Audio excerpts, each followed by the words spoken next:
pretty polarizing, though. It's definitely, you know, on PPMAN to keep Wilnas out, but once Wilnas gets in, oh, it's trouble. Yeah, I definitely want to play those far normal games, that far L, that far M, 2M, 2U, far H, whatever you have at the buffet line. Ferry is very apt to use it to box them out. But once you get in this position, exactly, that's what things can get a little bit hairy, especially if we get that jump in right here, get the quick Gatling, and we should be able to chain into a super here. Oh, no, we just reset. Catch you on the head top, brother. That's going to be potentially the round if we didn't drop the 5H link, unfortunately. Oh, yeah, PPMAN trying to go for the DP. That is one saving grace that PPMAN does have. You know, once you get the 50 meter, you can DP through the mix, but MicroPene on the board really early on this first round. Finds the DP initially for PPMAN, and now this is definitely more the pace PPMAN's looking for.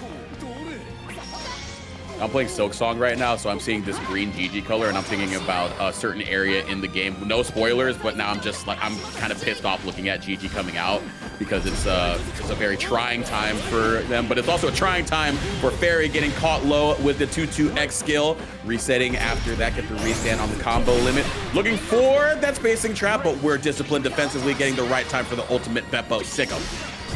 Yeah, absolutely. And, you know, despite the strength of Wilnas, right, it definitely takes a certain type of player to play him. He's not as traditional control layout as the other Granblue characters, you know, minus Tubbie. He's got a lot of command normals and linking command normals.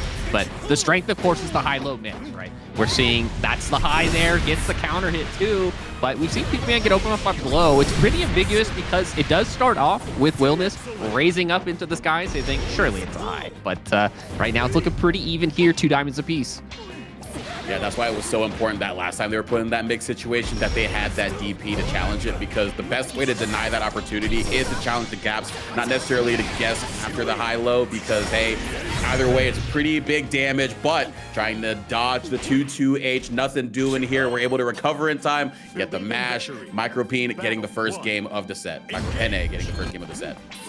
Yeah, and really good awareness from Micro there, recognizing PPMAN's in a chip-out scenario, so I'm going to go for the situation where I'm going to force you to spot dodge, and I'm still advantageous there. But right now, PPMAN making some good adaptations here in Game 2, setting up the zoning, and MicroPene just trying to find a way in with that knee, but GG holding it down. For the shimmy, gonna connect from long distance range. We got a lot of minutes. We got to go to France. We got to make sure we have our long distance plan in a tow.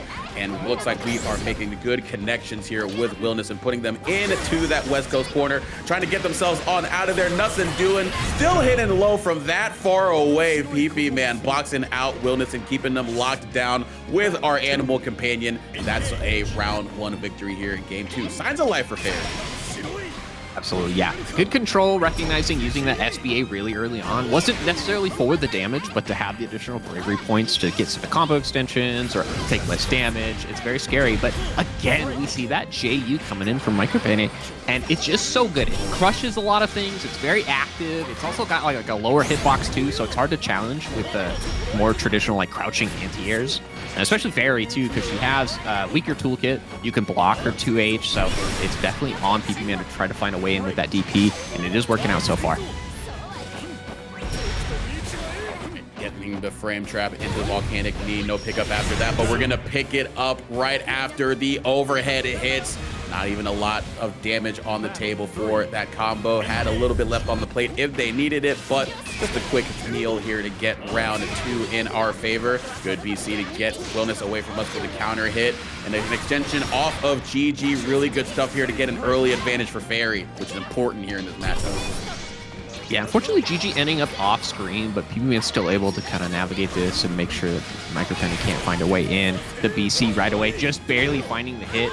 Going for the 2-2 series just to go for that mix. And again, we're seeing that jumping U. It's so strong, and PPMAN's just having a hard time dealing with it. We might see an air throw or some sort of approach. We have seen PPMAN in the past use air throw quite a bit. But we're going to see the SBA, big damage. Pretty brutal right now. One more guess and one more BP as well. So this could be disastrous for PPMAN on the next interaction, but it was a disastrous whiff on the air throw. Not going to use the rest of the combo there, just would rather get value out of getting out of the corner and locking them down. I think that's some pretty keen situational awareness, knowing that the next combo would not have killed. So we're going to get ourselves into a better position so that we can continue our offense and continue our advantage. But Micro fighting back with these VCs. It's a DP, no bravery points left, so Micro taking additional damage. Same thing with PPMAN, and it's gonna find the overhead into the kill, tying it out 1 game apiece. Looking pretty brutal at times, with PPMAN able to maintain that composure and tie it up. Good stuff right there. Yeah, definitely did find value out of getting that side switch as well, rather than just fishing for something that may not have given them the best advantage on a combo that wouldn't have killed. So PPMAN just doing a really good job of recognizing where the state of the game was. We're going to see what the state of the game is here to open us up in game 3 to get our first set win of the day, potentially. GG just to hold down the neutral. And yeah, BC recognizing it's going to be plus frames into plus frames, doesn't want to take that chip. I definitely think Micro's trying to play for that life lead where even if it's just a little bit, right? If I can spend the BC to get the oh my gosh, these clashes, but the ult skill able to beat out MicroPene's approach and going to go set up for the GG double roll mix up. That's pretty good. I don't think I've ever seen the double roll right there, but I definitely have seen the walk up into the hind legs of Beppo with that close H. PPMAN getting a little bit tricky with it. And look, when you want to get as much damage as you can to even out the interaction number that both of these characters need to win, sometimes you got to get a little bit unorthodox and put them in the blender in different ways than you usually do. Yeah, absolutely. And, you know, PPMAN, even though there was a change, the side switch combo routes that Ferry normally has, able to adjust and get that positioning really strong. Again, thank you for the resub there, but MicroPene trying to find a way out. Life lead definitely in PPMAN's favor right now. Oh yeah, there's that activity on the JU to challenge the Tarzan swing from Ferry. So I like a little bit of a different type of employment, but you definitely don't like getting caught on your backdash by GG. But PPMAN's gonna really like what they're getting right here. Good mash out right there, gonna get the second 2L2 hit, and the all-important 236U when you're backed against the wall. No, it isn't. Your opponent is when you get 50 meter. And the dodge into the double 2L right there. Very tricky thing that Wilnas players can do to sort of feint the action afterwards is just go into that dodge. So really good stuff right there, but the DP instead. I cannot believe that. Yeah, the 2B, the classic pick from Yoru, of course. VanillaLofi rocking the Yuel, but right away we're going to see Yoru start a lot of big oppression. But a roll to beat out that far H is a good start. Yeah, this is where it can get really tricky here for 2B. We were talking we can talk a lot about how Yuel can use her really good whiff pokes, or her pokes, excuse me, like her far M or far H, to be able to challenge the startup of what a lot of the auto combo that 2B wants to do is. But when you're in that corner up against 2B, it can be a little tough inside of baiting out a DP when you're challenging the gas. But right now on offense, 2B has the world in her hands, as well as Yuel, but we're breaking these throws, playing really great defense here, but trying to fight out. The pod caught your heels, and that is a round for 2B.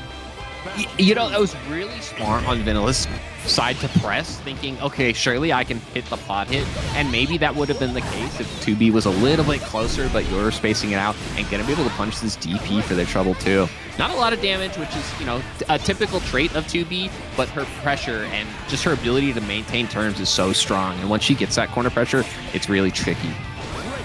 Yeah, what's important about 2B as well, or we can just do the throw bait as well with the pod, but not going to be able to kill off of it. Set up the orbs here, not going to give enough time to roll on out of there. And yeah, you can actually roll on reaction to the orbs. VanillaLofi kind of just not quite ready for that, so they got chip damaged out of there by Yoru, so they take the first game. But I was going to say, when you get Yuel in the corner as 2B, it's really good to be able to sit at that far H range, because it's going to be tough for her to even to use her advancing far M. She's not going to be able to immediately challenge without running into that big downswing, as you're seeing right here. Totally, and Yoru, of course, good awareness, recognizing they did get the crouch hit, so they had some good extensions here with the rope, and again, just throw it into the corner. VanillaLofi trying to find a way in, finds the hit with the DP though, trying to set up stance pressure. Again, another character that we're seeing with high-low pressure. Definitely not nearly as much reward as Wilnas, right? But, you know, Yuel has this secret mechanic. We call it the annoyance meter, right? It's how many times you're going to go high.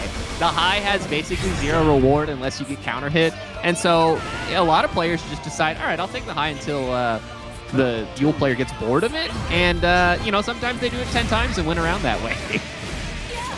Look, you can go into the low, the throw, or the high, really either way to take the overhead or the throw. She can just keep looping it, but trying to deny that opportunity is Yoru Sensei just getting these quick hits round start to get the advantage early against VanillaLofi, having to take a lot more risk to get on out of dodge.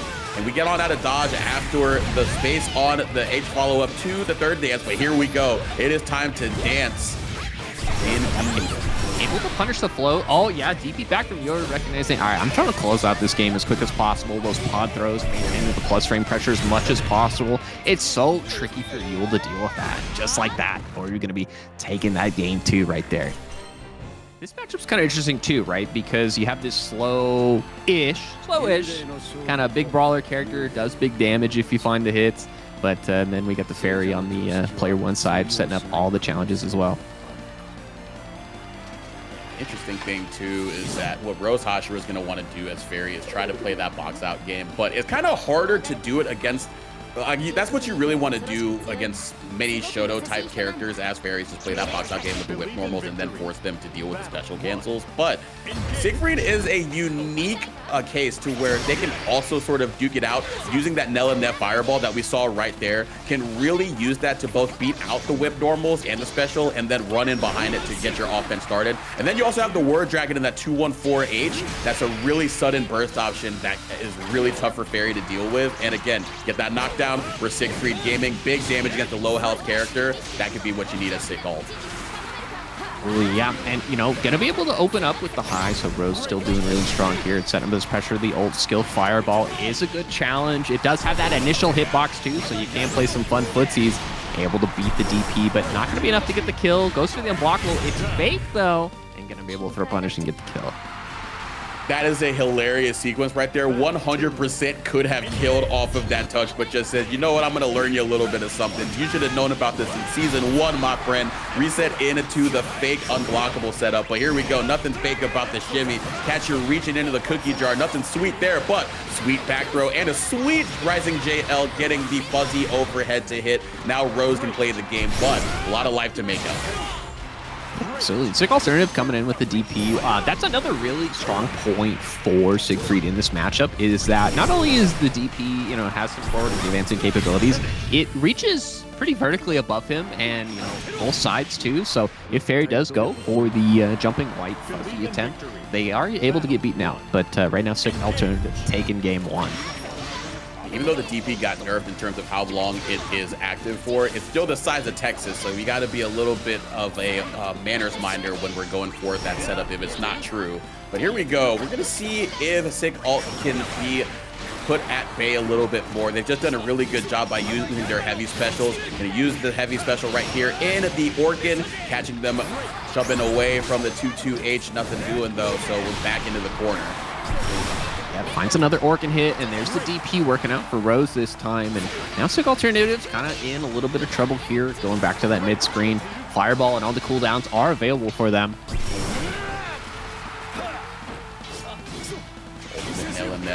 Putting them in the corner. Didn't even get the hit, but the value is just being able to push Ferry into the corner to where she cannot play the game. A little late on the overhead, but still got the hit. But we get 2 hits to confirm into the SSBA. It's a little bit too far for our friends to show their faces in the cinematic finish, because otherwise that might have been a dead Ferry. So yeah, full time is available though for Rose, so has the option to BC out of some pressure. There are some weird chip sequences Siegfried can go for. Oh my gosh, that 214H gonna be able to just run up, slam, party time. I'm going in. SickAlternative already on set point here. The jump scare of all back specials in this game, and then the 2M of all 2Ms right there, gonna be able to get the hit into the 2-2H, already forcing Ferry into the corner just off of 2 interactions, but fighting our way back on out. GG helping us out and getting some help with the 2L into the auto combo. GG once again going to catch Siegfried on the helmet, and then Beppo going to come out full ball form and all the orb of confusion, now putting Siegfried in a bind. Can't BC there right there. Yeah, unfortunately, yeah, tried to think maybe they'll hit the recovery of the JL, but you know, able to challenge, and now they're going for the install, maybe try to get some life back and get some pressure going, but definitely in Rose's favor. Plenty of life to deal with, still has 1 bravery point, but if they get hit one time, it could be curtain for them. Yeah, if I'm Rose, I'm 100% taking the throw right now. No BPs. Oh my God, 214H. And then just betting it all on the UDP right there. Just saying, you know what? Throw it on the table. Just let's give myself a fighting chance right here. Damage be darned. I want to play the game. And that's exactly what we get right here. The risk paying off. Absolutely, yeah. Now tying up that round count, trying to tie up the game count here, but SickAlternative starting up the corner pressure. No cancel on the Orkin, just trying to represent block. DP is almost available here for Rose. There it is, so it has a reversal option. I'm kidding. We're going to do SickAlternative's reversal instead. Absolutely, just getting hit by all of these stray whip normals to give ourselves the health advantage as Ferry. Again, very crucial in this matchup. Even though Siegfried has a lot of ways to find themselves in, you don't necessarily want to make it so it's Ferry's job to get in, because Siegfried has a really good job of forming a high damage wall versus a character like Ferry, who kind of has to do some dink and dunk in terms of damage, but still doing a really good job right here. No digging and dunking, just a whole slam dunk right there with the ultimate skill conversion. Rose fighting back here, evening up the set count. I feel like that was a really good delay cancel option from Rose there. They found the far H counter hit. They had some time to confirm, did it hit? Do I want to spend the meter? Absolutely. The vacuum on that tornado is so strong too, so good conversion, tying up the game count, one apiece. A lot of heavy skills being spent right here, and that works out for Rose's favor because now you don't have access to those skills in neutral, so that allows Rose to be a lot more active in terms of throwing stuff out. Sort of a DP, not a lot to worry about, but here we go, using the ultimate Nella Nev right here, but again, burning these resources that are very crucial to be used wisely in neutral, giving Rose and Ferry the chance to play their game and box Siegfried out. There's that 2U coming in. It's really fast on that first hit, but even the second hit hitting a little bit farther. The 6XL able to get the confirm, and SickAlternative going to be spending the cash. Just go for additional damage here. Ender, empty jump bro, tagged sweep going to land. Easy to get on out of there because things are getting really hairy, especially getting hit by that Nella Nev and mashing after the fact as well, trying to steal our turn back. Sick alt just not letting that happen. The run up 6XL going to take the round. And again, one round away from taking the set here. You know, it seems like Rose has started to adapt to the playstyle, and Sick hasn't really been able to get a lot of ways in to start a lot of that pressure we've seen. It's got a couple throw baits in game one, right? But now we're starting to adapt a little bit more, using the delay hop there in the air just to get the hit. And again, SickAlternative throwing out those old fireballs across up. That was bizarre, but finding a hit anyways. Oh, the unblockable going to land as well, and you tried to use skill right back to me, but the only thing blue here is a U. But I don't give a damn about your feelings. I'm trying to get myself a good... Some interesting ones that don't get played too often, of course. We got Galleon, a relatively new character, and then, of course, Grimnir recently changed with the latest patch, but still very strong in their own right. And so it's definitely going to be on Verxina to find their way in. Oh my God, the soul throw immediately. Oh man, that is a way to announce yourselves, but we reintroduce ourselves saying, look, you got here a little bit late. Don't try to show up into the party and try to get some apples to bring some apple cider to the hen party. I'm Grimnir, man. I'm still gonna get in here, get some damage going, but Verxina doing a good job fighting back right here. Gonna get the 5U, go into the DP as well. Nice dodge on the ultimate fireball, and being very disciplined up against these grounded air seals these grounded seals from Grimnir as well. Trying to go for that 6H link, but that was a normal hit, not a counter hit, so couldn't quite get the extension there. But all's well that is well for Galleon, but not a well-used DP right there. That could be dead. Absolutely, yeah. As long as we link into the SBA, there it is, no problem. Kazeno on the board here. You know, Verxina have shown some really strong options, and I definitely think in this matchup you have to be really committal to these hard decisions, so that way it just stops Grimnir from doing Grimnir things, but even then it's so tricky. Yeah, a character like Galleon, who is, pun intended, a very grounded character in how she wants to kind of play the game, versus a character like Grimnir, who's just trying to take to the skies, be tricky with the movement. It's kind of hard for them to pin down. I agree with your assessment of just having to be a little bit committal, get those soul reads, and then be able to capitalize after the fact. Like we got right there, once again, using our anti-air grab, but the BC to get away, but we respond in kind. We're just throwing diamonds on the floor. Absolutely. There's the counter hit, big start. This is all grounded too, so all this is going to be able to be additional damage. I can't imagine this kills, right? I know the SBA does a good chunk, but oh man, it could be brutal. Oh, but yeah, try to use that UDP once again. It's already been baited by KazenoKami, and it worked out again in that fashion. So Grimnir getting the first game on the board in the Battle of the Gs. We spell out a W for our first win of the set. We'll see what Verxina does in response. And it's been things like that anti-air command grab, committing to these options to get a read on what Grimnir and Kazeno has been trying to do. But it's hits like these that add up a lot more in this matchup. Trying to go for a close H option, but able to get baited out of that DC there. And Kazeno again, making all these confirms with the seals. Everything was grounded, so additional damage. Probably going to see the SBA here. Yeah, what a treat being able to do that after the Raging Strike. A lot of damage on the board. Instant refund. Verxina again, trying to find an answer, but going to get throw baited instead. No DP this time, so Kazeno ready for it though. Battle 2. Not a DP, but still the same sort of pattern defensively, just kind of looking for a way out. But it was a scary situation to be in. Oh, trying to look for that anti-air DP as well. Kazeno doing a really good job trying to stay outside of the range of that. And we've seen a lot of these 236Ms here for Galleon. That is a way for her to cycle through some plus frames. There is a lot of recovery or a lot of startup on that move. But here we go, a lot of startup on that grab. But if we go onto the other side in a very tricky situation, you can get hit by that. And this is the first bit of advantage that we've seen from Galleon so far. Does this work out here? No, I'm surprised that didn't detonate and start going in, but KazenoKami totally happy to see that happen. Gonna get this Raging Strike again. We're gonna see an SBA cash out really early. Just recognizing taking that diamond away is super critical, and getting that big life lead is important. Verxina, no reversal this time. Raging Strike, it hits in the air. Oh, just run up into the throw this time, just noting that they were getting punished for the first couple of times that they were Wilnas, Tubbie versus Purple.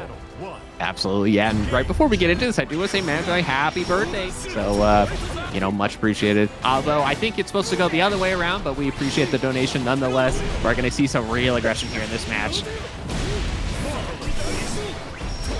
We're going to celebrate a little bit of what we can do with these characters in terms of damage for sure. A lot of icing on top of that cake for each other, especially when you can put them into the corner to get their next hit to be a deadly one. That's why Tubbie using the DP at the right time to get on out of there, because right now, this is where you exactly want to keep Wilnas. With the strong corner offense that Siegfried can have, with that far H, with that 2M, being able to box Wilnas into the corner, that's a really good spot to be in, but finding the right time with that big old knee.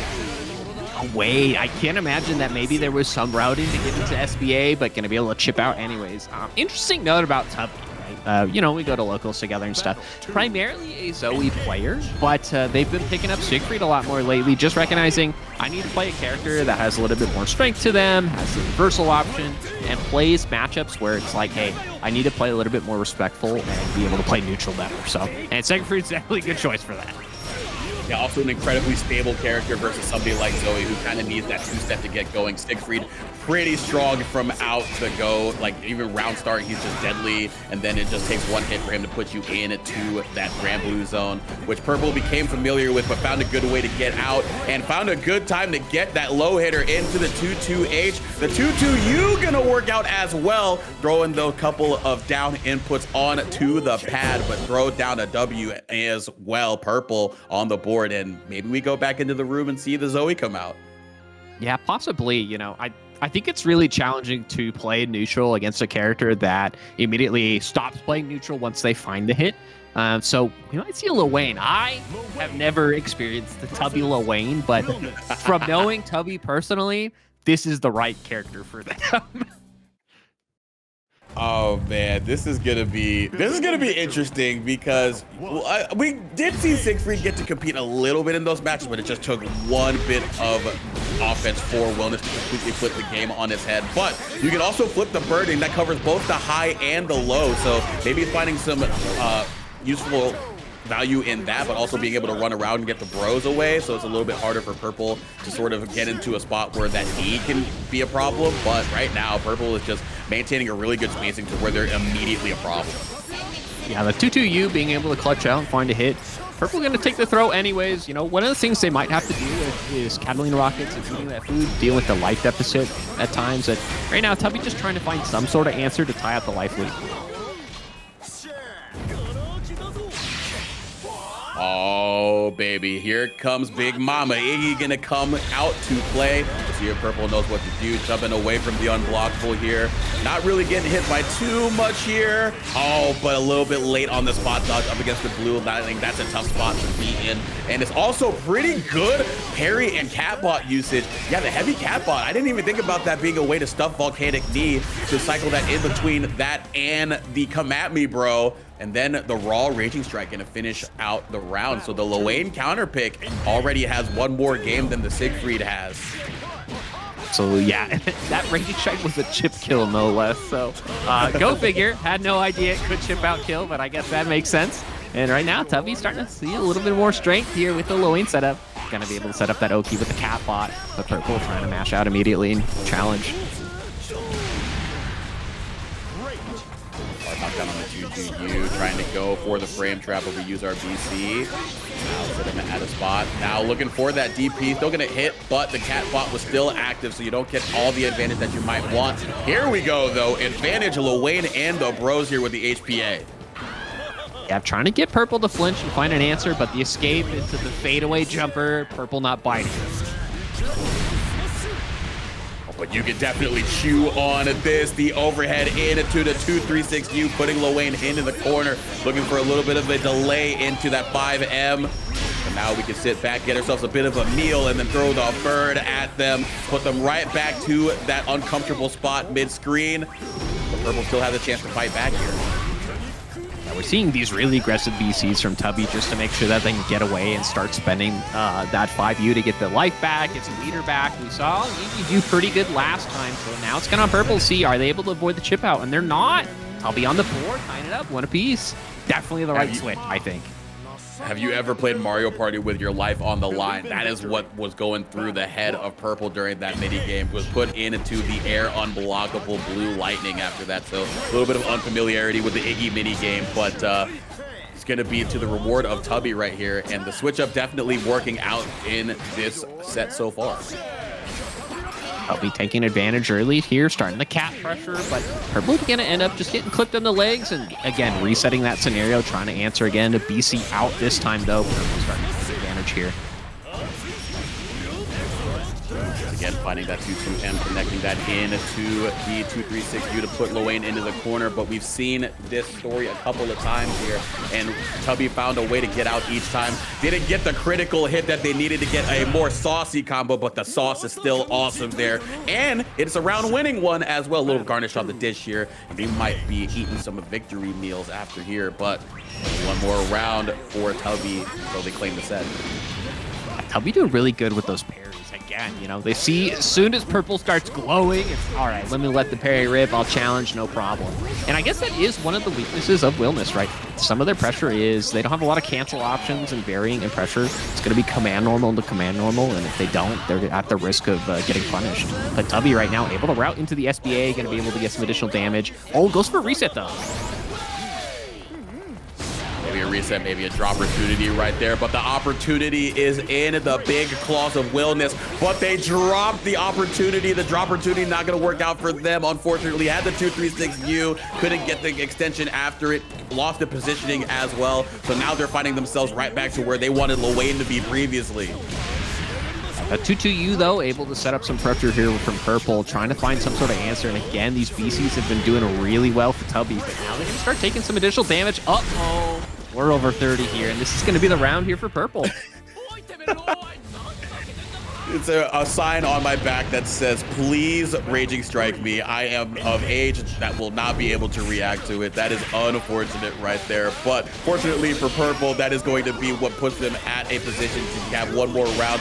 Oh, gonna try to get the Awesome Sauce RPS out of play here with the BC. But putting themselves right back into the corner as well. Gonna be able to jump out, but BC on the part of Lowain. Good blocks.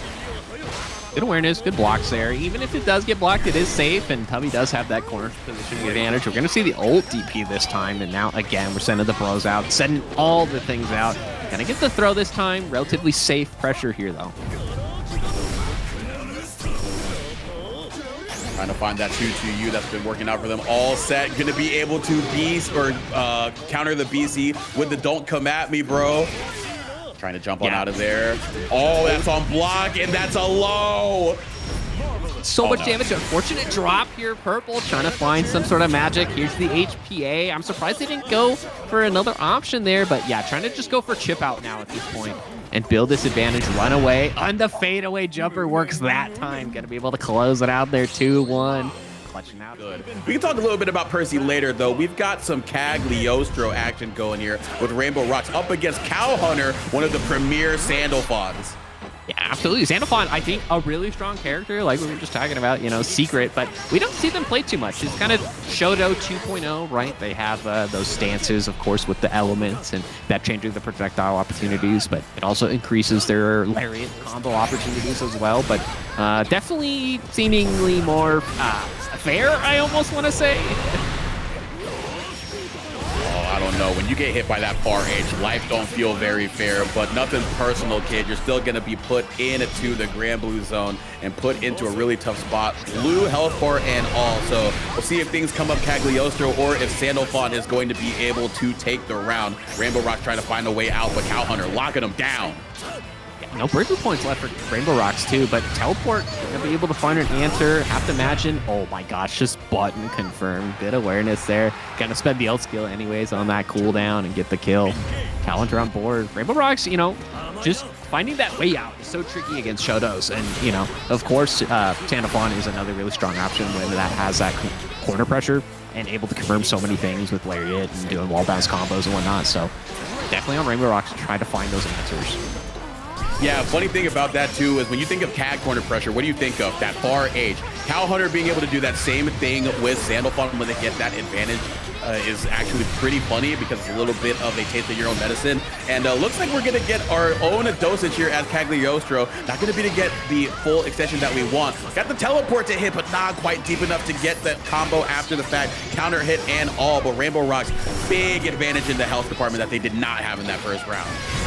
Absolutely. Going to be able to close it out with that 6XL confirm. You know, Cowhunter, regardless of losing that round, is starting to have that awareness of RainbowRocks facing all that pressure. They just want to be able to play the game. So Cowhunter recognizing, I'm just going to do one button, maybe a light or something, maybe a late jump in just to make sure I don't get hit by the BC and escape. But right now, RainbowRocks doing really strong here, setting up that corner pressure we were talking about.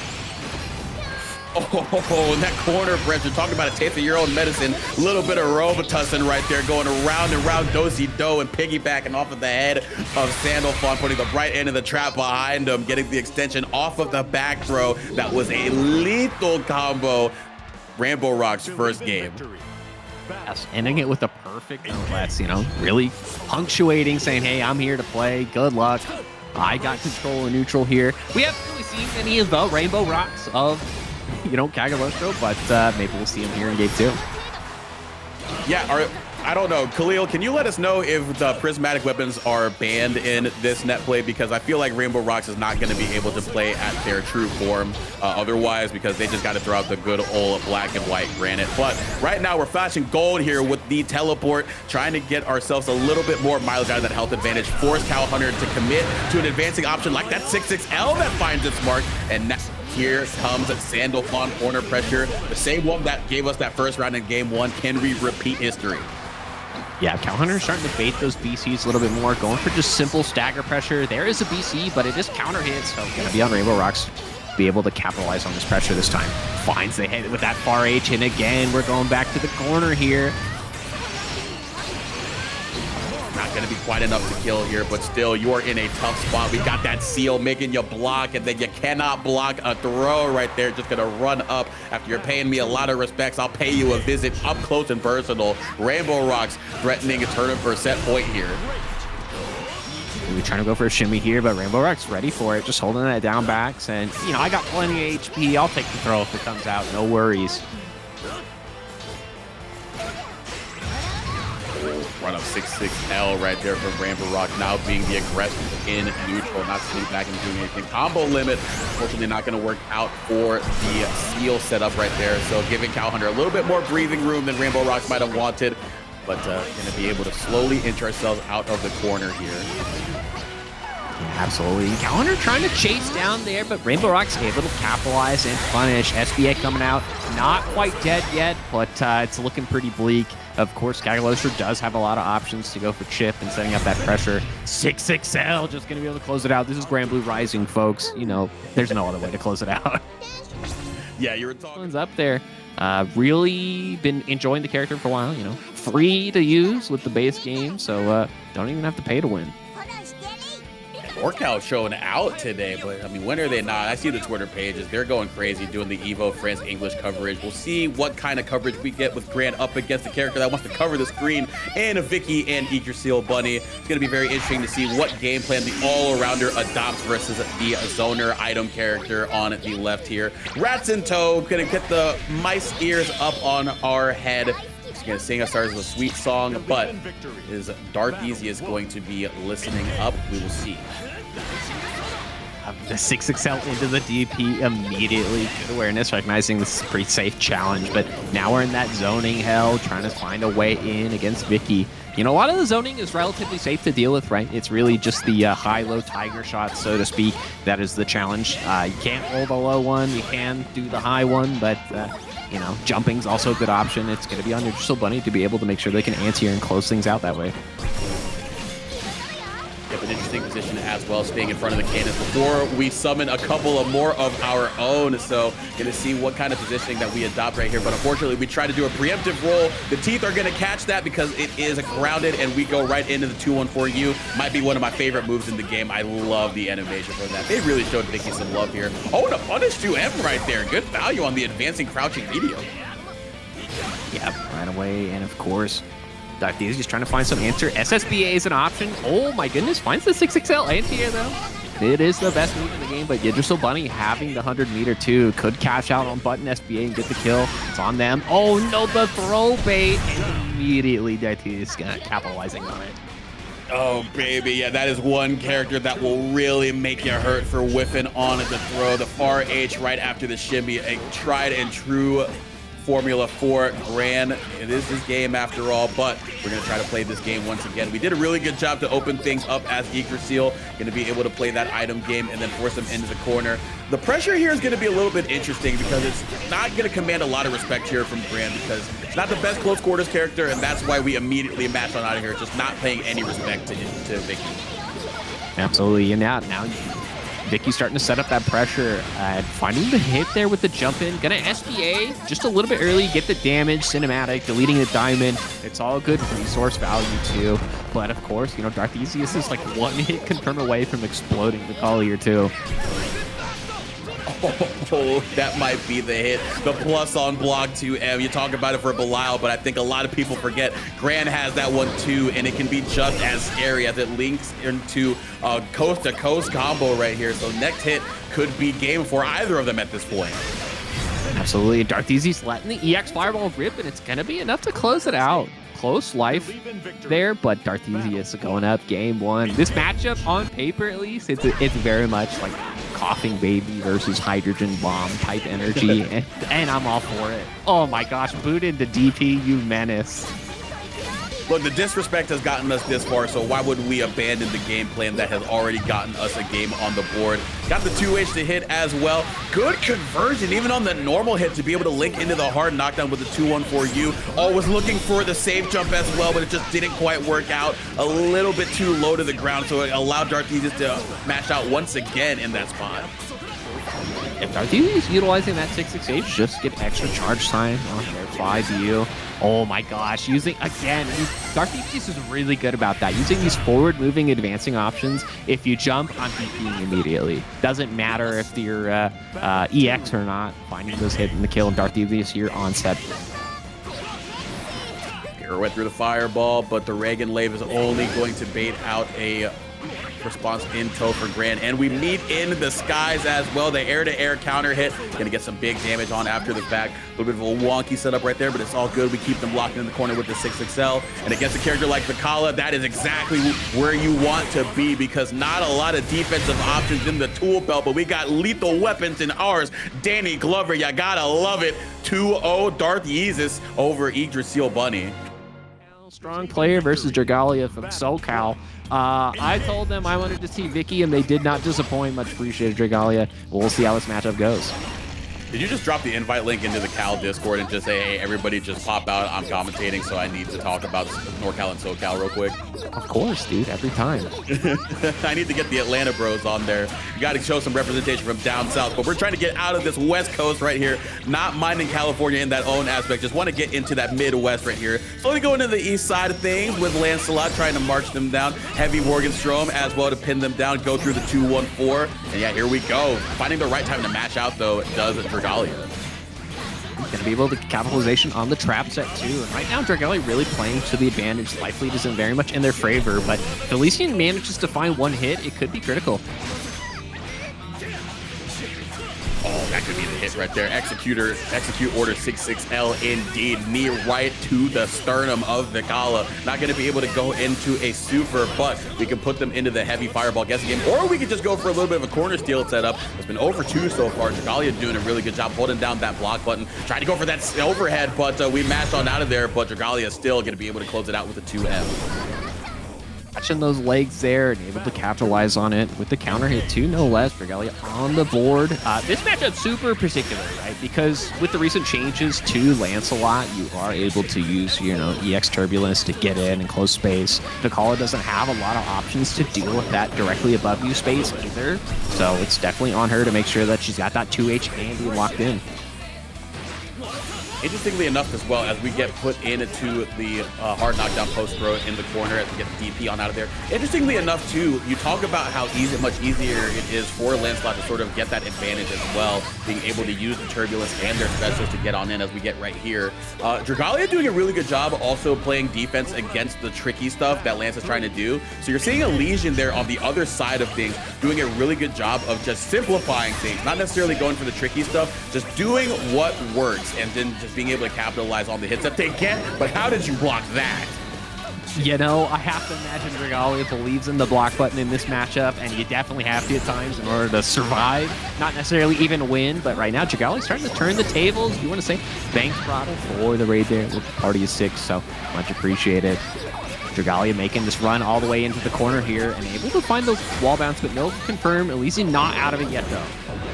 You want to talk about a party starter. All of those items to be able to kick them coast to coast on those extensions right there. Oh, throwing out the cannonball as well. The added hit stun, so they could have gone for the high into or the strike throw with the cannonball overhead, but even though they whiffed on the throw, the hit stun counter hit on the cannonball allowed them to follow up after the fact, with Dragalia taking the first game. Absolutely, yeah, but right now, Elysian showing off why they're known as the Gamera Slayer here, finding these first big hits here in the corner, gonna maintain that snowflake pressure as well. 6XL once again, just trying to keep it real simple, not gonna go too far into the bag of tricks. That is for Vikala to do, to put something out of that bag into the cannons, but we're deep in our bag with the reactions with the super full cinematic as well. Final diamond for Dragalia as well, trying to jump on out of the fireball. Oh, 6XL hit, but we couldn't quite confirm. Yeah, and just going to be able to challenge after that cannon there and finds the hit. Maybe trying to go for a throw or something, or a funny SBA. Who knows? But Dragalia still has a game to play with, so going to try to figure out maybe there's a gap in Elysian's armor to capitalize on. For a shimmy as well. Star behind us looking for the rat race to be run right there with the 623. What am I saying? That's a Eustace special, but we're going into the Rekka special with Lancelot and then just mashing over there. Gorilla Blade reset as well, catching Dragalia mashing in their own right. And now we're getting a big bit of damage right here. Vikala potentially one more hit away. This could be it. Good awareness there from Elysian, recognizing counter hit 6XL, able to link with that 2M. Not going to be quite enough to get the punish. Meter was not there, but able to challenge anyways and tying it up real quick, 1 game apiece. Bro, utter disrespect. How many times did we mash, or since it was successful, a Barre on out of there against a encroaching Vikala? Just putting out the cheese on the mousetrap and then just snapping right on the tail of Vikala for trying to enter into our home. But Dragalia throwing out the explosives as well. A little bit more dangerous trap. The mice fighting back. A little bit of Tom and Jerry action right now. Dragalia able to build so much real estate off that old fireball there. That cannon's so tricky to deal with. Lots of chip available too, but right now Elysian trying to set up that pressure there with the EX Turbulence. Oh, that's unfortunate. Being able to bait out the U Turbulence, but they get propped up in the air by the bomb, so they couldn't quit the full punish. That's tough, but you still welcome the damage as Dragalia, and still welcome this corner position as well. Run up into the 2L, couldn't quite get the hit, so the Raging Strike is going to be denied, and then the Turbulence over the cannons. This is exactly what you were talking about, Dave. Absolutely finding those hits too. This is not going to be quite enough. EX Snowflake. One bravery point left for Elysian, none for Dragalia, trying to poke out. Has 100 meter, could go for a reversal super here, and gonna be able to find a hit with a cannon. Yeah, that's tough too, because one of the common counter plays that you go against Vikala is you want to dodge to read a special cancel, but right there going to be able to go into the 236H to call that out. So Dragalia doing a heads up shot there down the stretch as to what the layer 1 defense is going to be. And then going into that same tricky cannonball setup, got to know what's next on the docket against Vikala, because they will put that 50-50 on the table right there. But here, roll through the spike ball, go into the U Turbulence, and then roll onto the other side. Really good Elysian fighting back, and then challenging with the match once again. Again, you know, Dragalia trying to find some sort of answer. Reversal is not quite it. Elysian able to capitalize on it too, no less. Very fast character, kind of set up the pressure. SBA is a factor too, so next hit could be killed. 5L.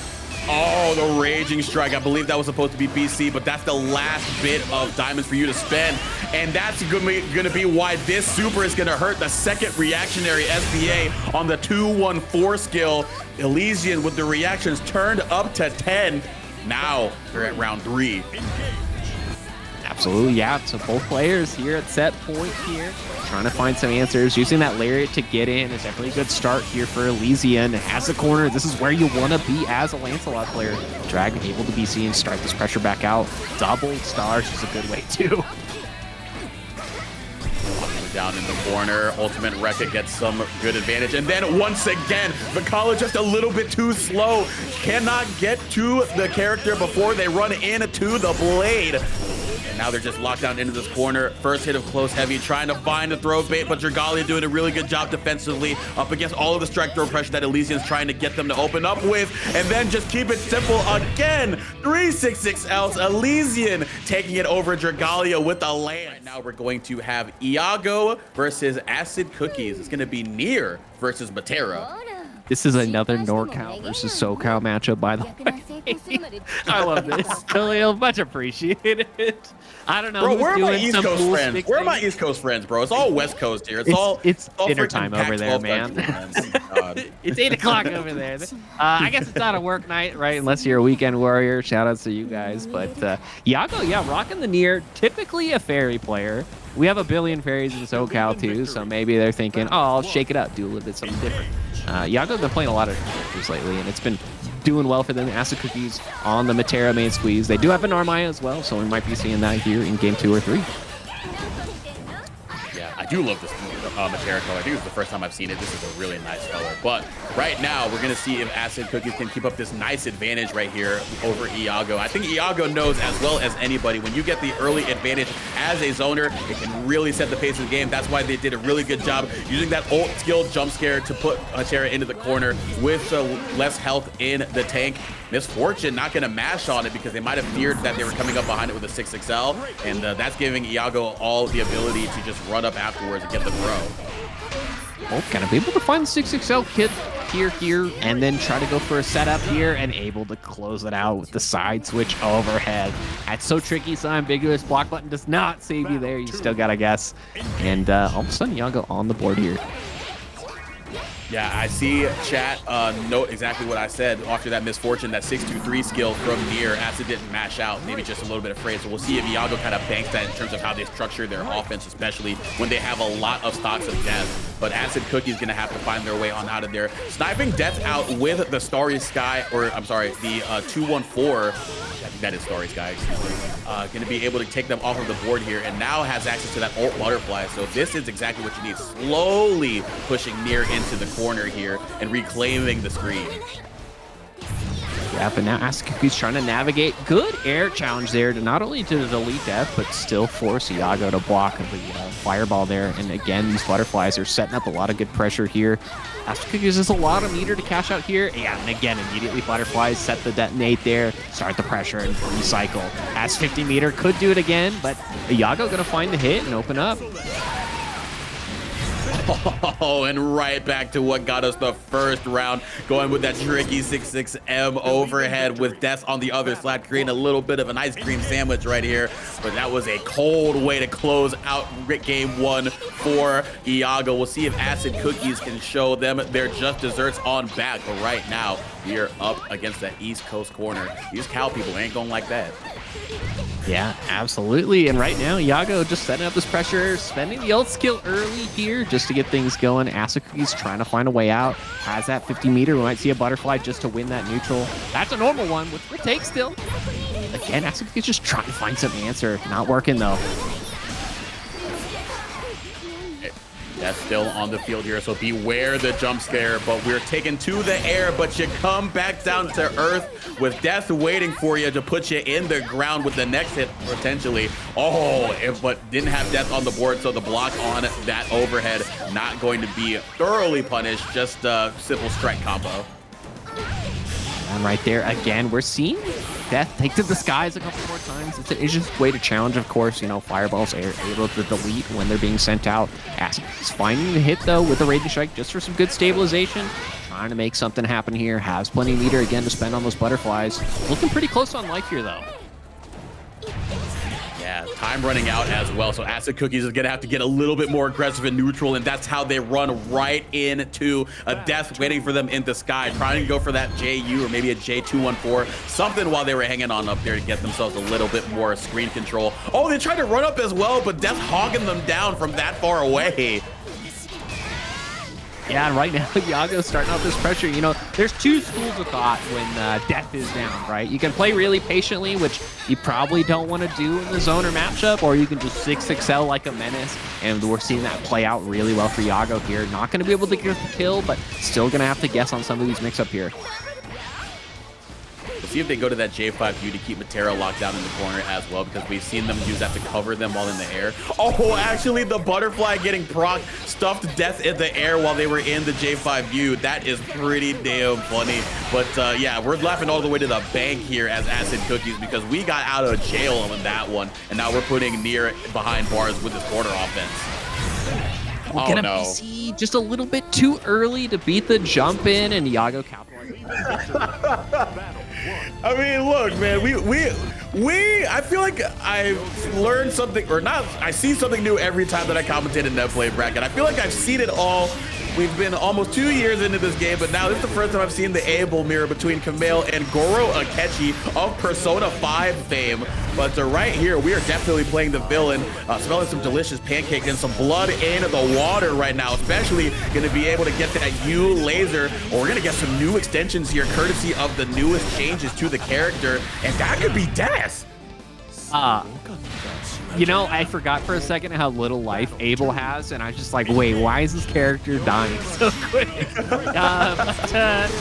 These might be the last two Abels. This is, you know, like the last samurai now. They're going to be fighting out, drawing swords, drawing guns, whatever it needs to be, but Goro able to take the first round, but the command grab, not going to be able to capitalize it on it, though. Alrighty, let's go. Kick him right back into the corner there. BC dodging the arrows, going back and forth with these projectiles. We're going to see if the ult Rekka comes to play for one of them, because they were both waiting to get the 50 meter. Goro got there first, so they popped the U Rekka, but going to be denied with the BC as well. And yeah, just keeping up the pressure with these skills, man. Kameo going to be able to even it out. This might indeed be the quickest set we've ever seen. Yes, and not the double Goitas. Oh no, 668. Oh, and this might be dead. I don't know. Like, this character does a lot. There's no life available, but able to use the float anyways to start that pressure. BC right back says, hey, I hate these plus frame games. We're going back to this reset. Oh, stop it. Oh my God, absolutely same brain cell moments happening aplenty right here. But you know what? Those neurons are firing as Kamel right now. Just absolutely firing on all cylinders in terms of the APM onto the controller, throwing out all the skills that we can and being able to snipe out the 236M. Till zone Kamel taking the first game of the Able Mirror. Absolutely, yeah, using the Cyclops beam, no less. Oh, maybe had an opportunity to juggle off of a low hit or something, but that's all right. Any hit's a good hit in this matchup. You know, you sneeze and you take 40%. And hey, you might take 40% yourself by trying to get that damage. Absolutely, command grab. Spades here. Goro able to find the hit. Oh, gonna go for the reset. Good jump, but no punish that time. Has to use the DP or some sort of reversal option. Beat that, it seems. Oh, yeah, no. Oh, but couldn't quite get the damage after that. That is the one skill that you cannot spot dodge because you will be minus after that. So much so that you're punishable on spot dodge. So got to be careful about which U skills coming out. And I feel like they both know that. And they're both trying to throw out these lasers. But is Goro Akechi getting the better of them, solving the case of who took round 1 of game 2? Absolutely, yeah, gonna be able to tie it up here. We're seeing a lot of flight makes. I gotta see somebody command grab somebody here before this set is over. I'm sure they're both gonna go for it at the same time. It would be the best match I've ever seen.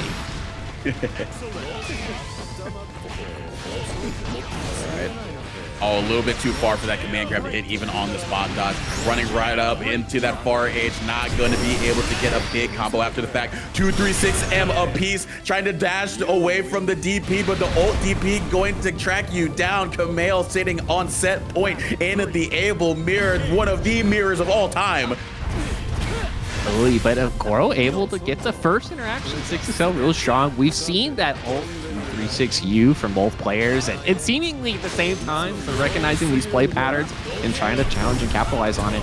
Kamel gonna be able to block the lariat this time and get the throw.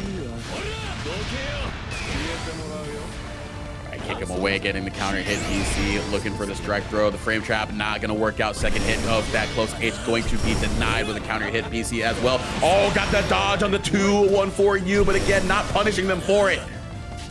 Oh yeah, we're here. Ty Noon shoots the laser and tying it up. Goro tying it up one apiece. The laser neutral is insane. We're going back to Marvel 2 here with some Cyclops beams. I literally think we've seen that be the round end like 3 times. It's been 2 games. Oh no, stop it. Come on, what are we doing? It's peak. It's bleak in my opinion. You know, both these players, they're sending everything out at the same time. It's all right. At least they're taking turns and being nice about who gets to laser who. I appreciate that. Maybe a little bit collusion, who knows. But right now, Goro able to capitalize 1 bravery point, so this should be the round here.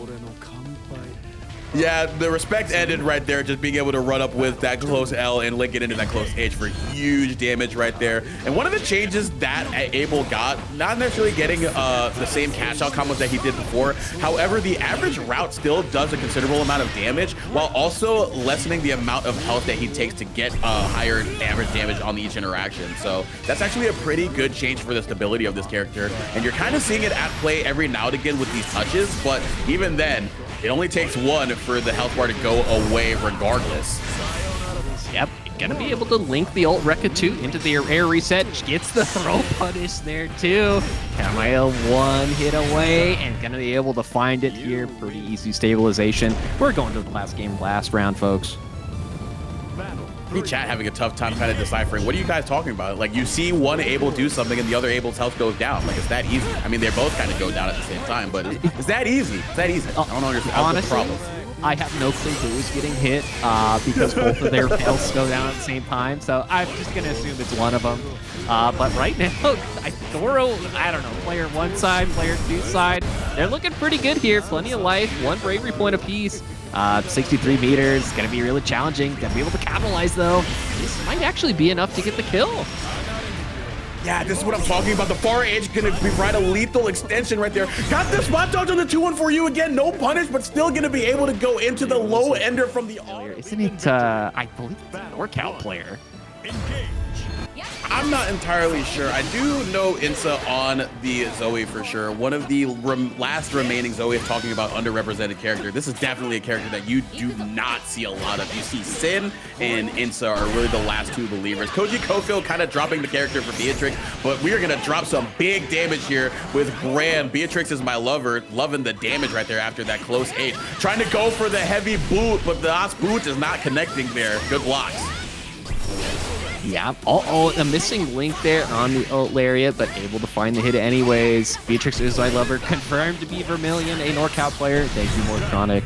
Edison format's the best format, but Vermilion able to find the hit anyways. With the Grand pick, Vermilion, traditionally a 2B player, has got Evo top 8 a couple times with the 2B no less, but they rock a lot of characters. They got the Belial, but apparently Gran here. This is Vanilla Gran, aka Mario, apparently, which is an insane name, by the way.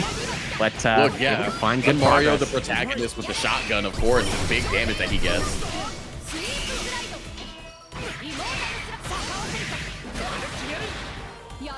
Able to DP out of this pressure, and Insa, trying to find some sort of pressure, get things going. A lot of meter on both sides, so I have to imagine some ult skills. Maybe the truck coming in. Oh, gonna be able to bait this ult DP. Oh no, she's dead, isn't she? Yeah, you wanted the truck, you wanted the F-150, but Gran himself just hits like a truck by himself, especially if you give him the chance. Don't occupy the lane next to me. I take up about 2 of them things. Wide 16-wheeler right here, going full trailer down I-95. First win of the set going to Vermilion. Absolutely, and again, Beatrix is my lover, just finding a lot of good mileage out of those DPs. Insa getting, oh my gosh, the far H confirm. You can't believe it. In anti-air fashion, no less, taking shades of anti-air combos from the Luminaire wielder herself, Vera, and the sword that he's using right now. Oh, but here we go, the 2-1-4U, the sword going to be spinning with the slashes right here. Oh, the 5U, of course, not going to hit because of the combo limit being hit, so now this is Vermilion getting to fight back. Yeah, luckily started with the jab, so not a lot of damage. Uh-oh, gonna be able to find the counter hit. Good stabilization, of course, there with the Rage Strike. And gonna be able to get the round. Vermilion 1 ran away from closing it out here. Yeah, these grand rounds have gone so fast in Vermilion's favor. Beatrix is my lover, but I think we're getting a little bit of lion happening right here. Gran is definitely the favorite for Vermilion at this current juncture. You're seeing why. Big damage on each winning interaction. Oh, but here we go. The interaction to put Gran into the corner and then bait out the DP. Good start here. Going to be using that Dragon Laser for the extension. Wow, this is a grip of damage. Who knew Zoe had it in her? RM going to hit. It's only going to cancel into the 236L, but just keeps them in the corner regardless, so we can get that spinning slash conversion at the end of the day. So Insa fighting back, forcing a battle 3 here in game 2. We'll see if they can take us to a game 3. Absolutely, and Insa starts to play a little bit more defensively, but we're going to get punished there on the EXDP approach. Vermilion maintaining this corner pressure, and again, another MDP able to find the hits. Yeah, I think it's just really good heads-up play by Vermilion, noting that they try to use that aerial spinning slash, Zoe, to go over the Reagan layer. So they do that heavy version so they can recover in time to be able to get the 2H or a DP to get the anti-air on Zoe trying to run up and steal their turn up against the Fireball neutral. Zoe able to find the stabilization here. Insa getting close, maybe 1 or 2 guesses away from finding the round, but a jump in from Vermilion. Gonna be able to stabilize here and take that corner back. Oh no, not the NorCal special. Did it work? The spot dodge. Insa's still alive and saying, hey, check it out. Look, lay it on the table. You're up a game. Might as well show out with the Gran right there. But Zoe going to be able to be disciplined up against the Gran running at you because throw would have indeed killed. So you're very likely to hit a button there. That's what Vermilion was banking on, but the bank was closed. It's not quite Sunday yet, but it's close enough. Yeah, maybe it's a banking holiday. Who knows what it is? But Insa staying alive here. Going to be able to capitalize again off the Dragon Laser and setting up for a reset here. Able to punish and find a fit back. Vermilion trying to maintain this mid-screen pressure, but the truck, there it is, finding some mileage here.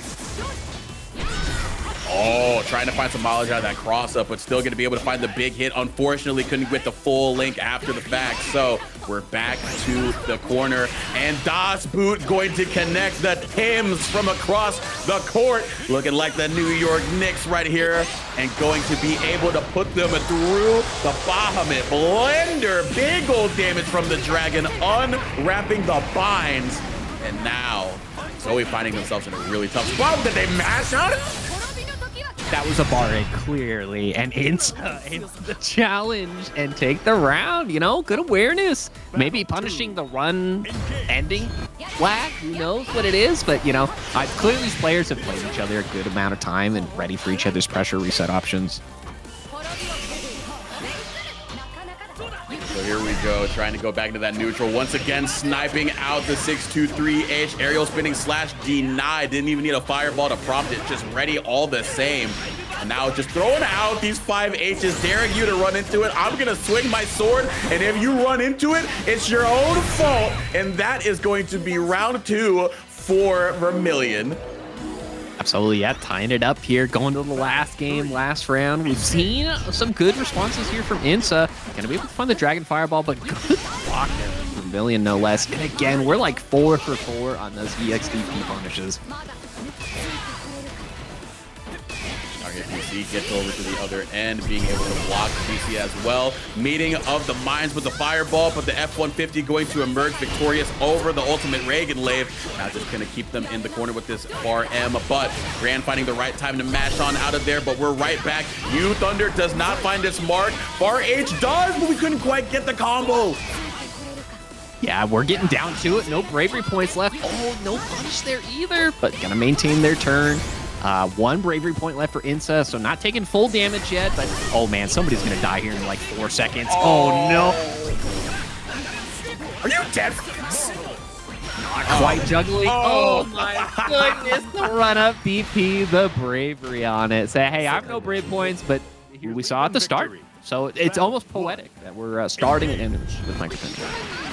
Yeah, but they were on the Wilnas, now going back into the swords that we know them for. Just gonna say, hey, you know what, we need a couple more wins so we can get that top 8 cut, so we're gonna go into what we know best. And what we know best is Saurus. And honestly, against a character like Vikala, who's currently fighting back after being put into the corner, character like Vikala, you definitely would rather have Saurus versus Wilnas, because it's a little bit harder for Wilnas to find their way in. Doesn't necessarily have the same kind of tools and stability and neutral that Saurus has, rather than you do with Wilnas, or that's probably why they're going with their familiar, but right now they're gonna have to find themselves familiar with the items on display with Fidgety, because this is a quick advantage for our idol lady. Yeah, gonna launch right into the stall really early, making sure that they maintain that life lead as much as possible, maybe get a Rage Strike point back. Goes to throw bait, but is mid-screen, so they don't get a lot off of it. And Fidgety is trying to find the answer. 6XL's a good start. He's just gonna go right into SBA, and this should be the round here.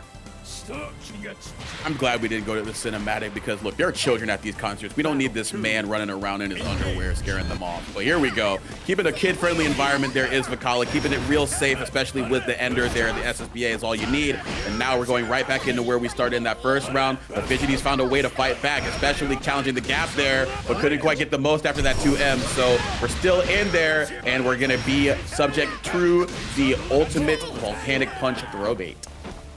So, yep, it's happened twice now. So Fidgety's maybe going to start going for some button tech options to blow that up, possibly. But MicroPene, a quick round 2, able to close it out. No SSBA needed or anything of the sort.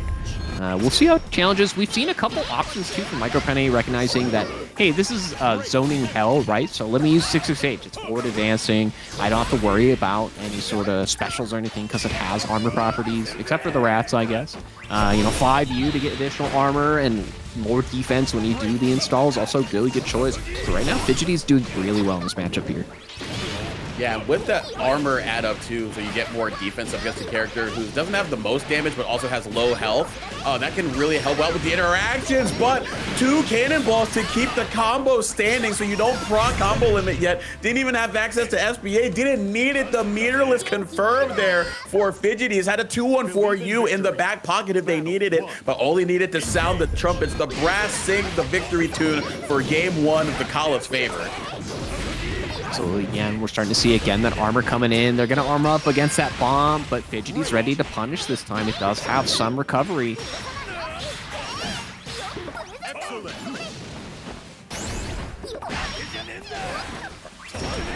Roundhouse Fang going to be able to get on out of there, but going to run right into 2H. Going to be able to convert all of this off of a normal hit. Again, we see these amazing 2H confirms that Vikala can get after just a normal hit, and Fidgety's going to be able to get a lethal confirm and a really good confirm to start off this round as well.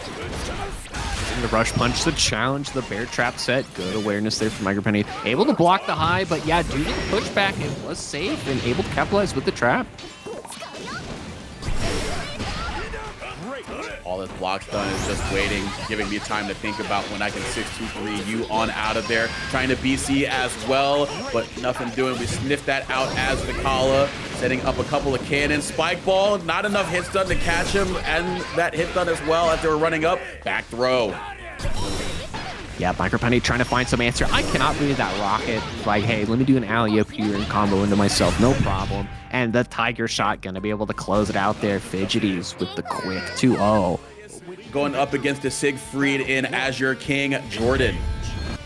Absolutely, yeah. So we're going to see another Swords versus Lucilius, a character we haven't seen all night, but maybe a secret strong character, right? Was nerfed in the past due to some of that meter changes with his special sword gauge, but still has really strong tools to be able to win. Yeah, has to kind of adopt a different game plan because of the changes to the blade level as we get stuffed by that 2M and the 214H. Kind of have to play a lot more of a patient game because they can't just dump out skills at round start, because on block, you do not get nearly the amount of blood or blade level gauge that you got prior. So now you have to kind of sit back, play that 5U game, or throw out the Iblis to gain levels on your blade level before you can really throw out the haymakers. And another Robin, even though I say all that, is maintaining the aggression here, finding the right time to fight back up against Siegfried here, and that's the round. Yep, just going to go for a couple throws, be able to clutch it out. And I think maybe Azure King saying, hey, surely these throws are not going to build up. And like we were mentioning, you know, stick to your game plan. If it's working, keep doing it until it doesn't work anymore. And another Robin doing really well here. Harry on the Oregon, so going for that 2M to try to OS that, but the one option that's not beat is that follow up with the parry. So another Robin gonna have to find the next interaction to fight their way on out of there. Blocking the BC, still keeping Siegfried shut down. The far M up against the 2M, such a luxury tool in this matchup, especially when you have Siegfried in the corner trying to use it to mash out. Absolutely. Azure King trying to find some sort of option. Has 100 meters, so another Robin has to worry about some of their zoning choices. They are able to get punished by SBA here, but button, Rage and Strike should actually be enough to close it out here. We're going for the fancy stuff just to make sure, though.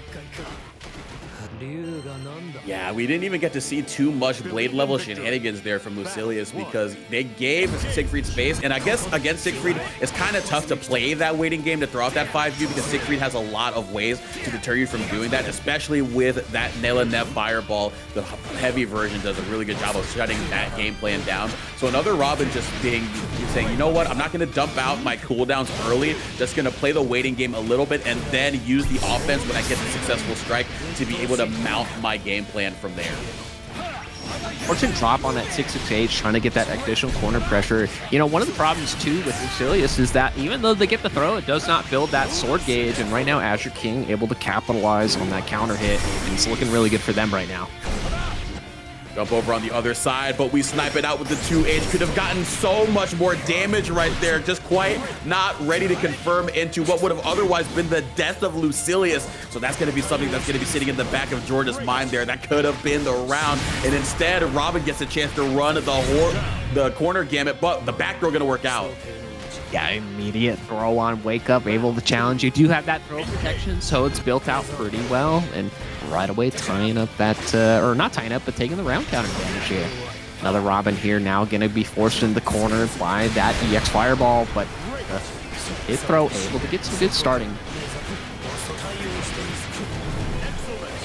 into the Tessera Ender for the frame advantage here. Far M into Ultimate Iblis.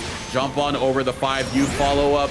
Jordan slowly making ways out of the corner, but another Robin has just done a good job with these button placements. These 6-6Ls and Far M's have been beautiful. And now for the first time, Blade level 5. Next touch is death.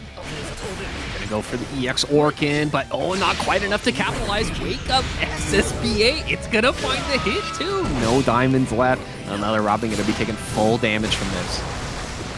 I fight for my friends up against the raid boss, but we gotta be careful. The Far M, the long leg of the law, or whatever Lucilius represents. The long leg is going to work out right there. The Blood Edge kick gonna draw the final drop of blood from Siegfried in round 2 of game 2. So now we're at set point here. Another Robin just needs one more round.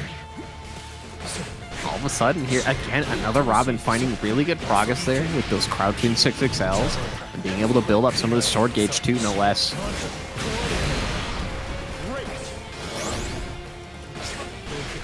Oh, again, the 6-6L placements, the delay on that, the stagger offense. Now keeping the opponent grounded after the fact, getting as much damage as we can get. It was a 6-6L starter, so we're not quite dead yet, but the plus frames after Tessera are still keeping this a dangerous spot. And didn't believe that the counter would be enough, and another Robin able to clutch it out here with another 2-0. An explosive stage, no less. We're gonna see if Ladiva can get into a position to get some explosive damage once they get the snowball rolling on the volcanic stage, or will it be melted away by the hot action of the zoning from Vikala? Let's get into it. Top 8, here we go. Top 8, yep, it is first to 3 the whole way through here too as well. So plenty of time to adapt, change game plan, maybe switch characters if you need it. But, you know, like you mentioned, Fidgeties and Jimon also been rocking these characters the whole way through. And it's gotten them this far, they'll probably see it all the way through. Oh, going for that anti-air grab right there, but gonna be able to find the heavy lariat, swipe at the chest of Ladiva with the Far L to deny them from being able to run up into you. Trying to roll on through, but got caught by the Shattering Teeth on the ground. Generous health lead here to get started as Vikala. Had the hit for a Raging Strike, but just not quite ready for it. Yeah, I have to imagine that maybe they were thinking the close hit would have worked off that 6-6L, but sets up the unblockable anyways, and a really strong start here from Fidgeties. He only taken like 20% life damage, which most of it could have been chip or a couple of stray hits, but Jimon starting to lock in early. An unfortunate TK air grab though. Yeah, that's a tough misinfo right there. Could have had the opportunity to keep up some advantage, but has it right here. Going to be able to blow through the teeth. That is a prime time to use that ultimate lariat to get on through and get on over, to get familiar with Vikala. Become a little bit friendly here, but not friendly with that 2M. Ready to swipe at the legs at the first time we get a gap in at the strike throw offense.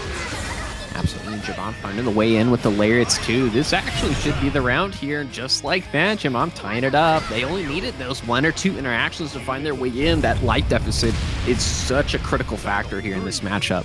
Fidgeties has been playing really respectful during these round starts, but immediately changes that game plan up to 6XL, which is a great adjustment. Got to be very careful about throwing out these traps as well, especially when Ladiva has that 50 meter. It feels like J-Man was just biding their time until they're able to use it. And yeah, that ultimate headbutt of love, able to build additional meter up against these projectiles that are being sent across the screen. And as Fidgeties is understanding the game plan here, they're trying to run up and get a strike, but they get denied by the 2M. Huge conversion here and the positioning. But the jump throw, this is critical here for Fidgeties, able to stabilize this corner route. Probably not setting up SBA here yet, recognizing it's not going to kill, needs to maintain a couple additional hits. The Star, unfortunately, not picking up that combo. It sometimes feels like Vikala's worst enemy is herself in trying to get these kills, but Fidgety's still making it work here. Oh, both items going over a crouching Ladiva and finding the time to get the backdash hit with that Far M. So now we're going coast to coast, doing the most. Slam him down, devoted body slam.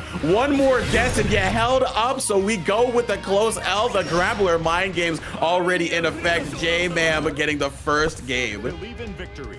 So yeah, good awareness there, changing it up. We did see the jump on the command grab, so maybe just locking in that button and recognizing, okay, maybe they're holding up this whole time, doesn't want to get that throw. But right now, Fidgety's trying to find this answer here in the zoning war, and it's working out for them so far. star active as well, so it's going to be a little bit tougher with that activity on the screen for Ladiva to find her way in, and weaving in and out of that zoning game so we don't get too predictable, giving Ladiva a chance to anticipate when it's time for us to use Headbutt or Lariat. I like the idea here, but now you find yourself in the corner. Do we recover in time? No, the 623 is still going to catch them though. So unfortunate, yet trying to use the projectile invincibility to go through that because of the nature of that slow-moving fireball, just barely enough to punish. And J-Mom, no resources, down to a diamond, and Fidgeties is just sitting really pretty here, can play this lane game as much as possible. Gonna find the kill with the 6XL. Play lame, win game. That's gotta be the MO here. And I also do like the fact that they are rotating between and switching up the patterns of their zoning and then being able to swing out that far H or 6XL. Just giving them different looks. Don't get too linear with it. I know I said don't get bored, but sometimes if you have somebody who has an idea of what they want to do and when they want to do it, give them a little bit of a different look. But right now, you're getting a good look at the ground here. A couple of command grabs are really adding up here.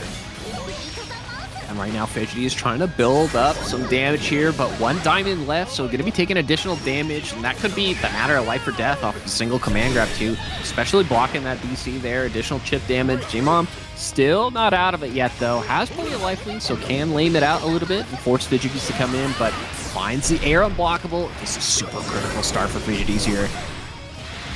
Dumping that last diamond too, because they knew that next hit was already going to be lethal, so they might as well just use the resource offensively, give them the best chance to get the next hit to kill, despite having to spend the resources to do it. But now we gotta be really careful here. J-Mom, a lot of meter and has a lot of ability to do something with it, but the counter hit for L links into the 236H. Fidgeties going to be able to stop the approach and start a win for their set. Slowly tying it up here. It is first to 3 here, folks. So has the games to play with, but still right now, Fidgety is just maintaining this pressure here with the Tiger shots, forcing the respect here from J-Mom.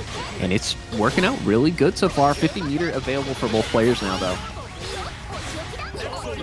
Jail in the 2H conversion, the air unblockable right there. Really good stuff right there. Has been looking for that all set long, finally finding the time to get it the right way that they want it, and some big damage as well. You need to get all these interactions counting as much as possible, and they count in a big way here for the perfect on the high health character. The health disparity not mattering as we just nickel and dime until we go to the bank. That'll be one of the slowest perfects I've ever seen, but hey, a win's a win regardless. And right now, Fidgety is spending that BC really early, trying to wait for that heart to cycle out in time to get the items going.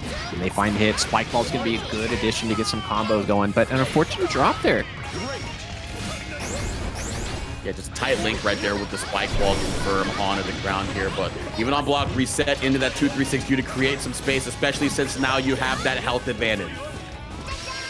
Absolutely, yeah. Going to be sending out those EX rats. We've seen it work out. Like you mentioned, screen pollution is such a difficult thing for Ladiva to deal with. Especially now, we're down to 1 bravery point for J-Mom, but none for Fidgety, so any hit could be fatal. J-Mom just got to find that one hit, get things going. Maybe an ult lariat to close it out. Who knows? 100 meter on both sides. Sweep is a good start. SBA, and that's going to be enough to kill. Low health, no diamonds, no dream, no hope. We're tying up here, going to the next round. I hate how much that I knew that SSBA was coming. As soon as I saw the whiff on that button, I said, yeah, this is 100% a reset in the SSBA. This is 100% because that was going to be lethal, and that's exactly what happened there. So getting the first SSBA, the Shape of Love, going to take shape right there in a round-winning fashion and trying to find a game-winning setup here as we've already got Vicky in the corner. Setting up all this button pressure, recognizing Fidgeting still holding up even after getting hit by the SSBA. You know, again, all these players, there's not cycling reasons to change unless they are adapting. So good awareness for J-Mom just to maintain that button press. RH gonna find its mark up against the 2M. That might have been trying to catch out a 6-6L, but the 2M gonna find its mark right here. We're mid-screen, but we still can get coast to coast. Trying to reset into the 5U. I wonder if that was, or yeah, the 5U, I think that was a misinput because a combo ender could have potentially won there. Yeah, possibly, but Fidgety's, you know, still taking advantage. Gonna spend the ult skill, get some additional damage. A knockdown is always helpful. 1 diamond from J-Mom, so chip is gonna add up really big here. 46, 47, almost 50 meter. Might see another ult fireball. That is a bullet hell if I've ever seen one. There was hell to pay there for dropping that combo. Otherwise, that could have been 2-1 in Ladiva's favor, but it's in reverse here. Vikala being able to eke out a win there, or squeak out, as one might say. Yes, that is a mice pun. Get used to it if Fidgeties keeps it going, but J-Man not a fan of it, trying to reduce the comedic impact of this commentator by making impact with the floor once, twice. Can we get it thrice? Yep, here's a mount, says, all right, I'm still holding up. I don't want to deal with these command grabs anymore. And it's paying out. Fidgety's still trying to maintain this life pressure here. 100 meter on both sides, so gonna be cashing out here pretty quick as much as possible. But J-Man trying to find a way in, but this bullet hell is so hard to navigate for Ladiva. Not only is they are slow character, they're a bigger character too. So things that traditionally may whiff, gonna be a challenge for them. I know it can be frustrating too for Ladiva, but J-Man has done a really good job of trying to find and prod and poke their way in, but Fidgeties has just cut them off at the pass either way. You do have a linear approach, so it is very, very difficult for Ladiva to play that game, but Fidgeties is having an easy time of it right now. Now 1 win away from advancing into the next round of top 8 losers. Yeah, absolutely. So J-Man on a little bit of pressure here to tie things up. They lose, they go home or go to dinner, wherever they want. Maybe they're already home. But, you know, Fidgety starting on this bullet hell really strong. That item rotation has very much been in their favor, but forced to deal with this heart has the beach ball now, so could maintain the pressure here.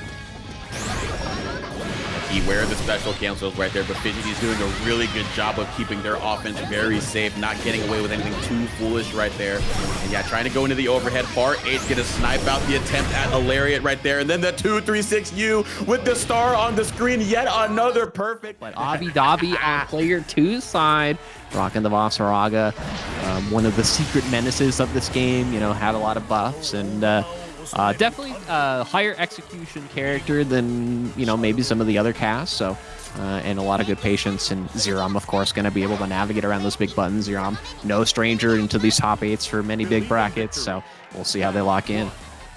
Yeah, I don't know if this is a secret menace. You see what BSG's been doing lately with this character. Actually, not lately, but for a minute and a half now, just running around. But things are getting really spooky for Vasaraga right now. Charlotta and the Halloween ult just making it so that they are in a very frightening position up against this quarter, trying to find a way on out of there. BC on ult ball, though, maybe just trying to find additional room, but he did have minus frames to navigate this, so high health character, maybe not missing that resource a ton, may start to add up with these BPs, especially if we get these hits for Charlotta.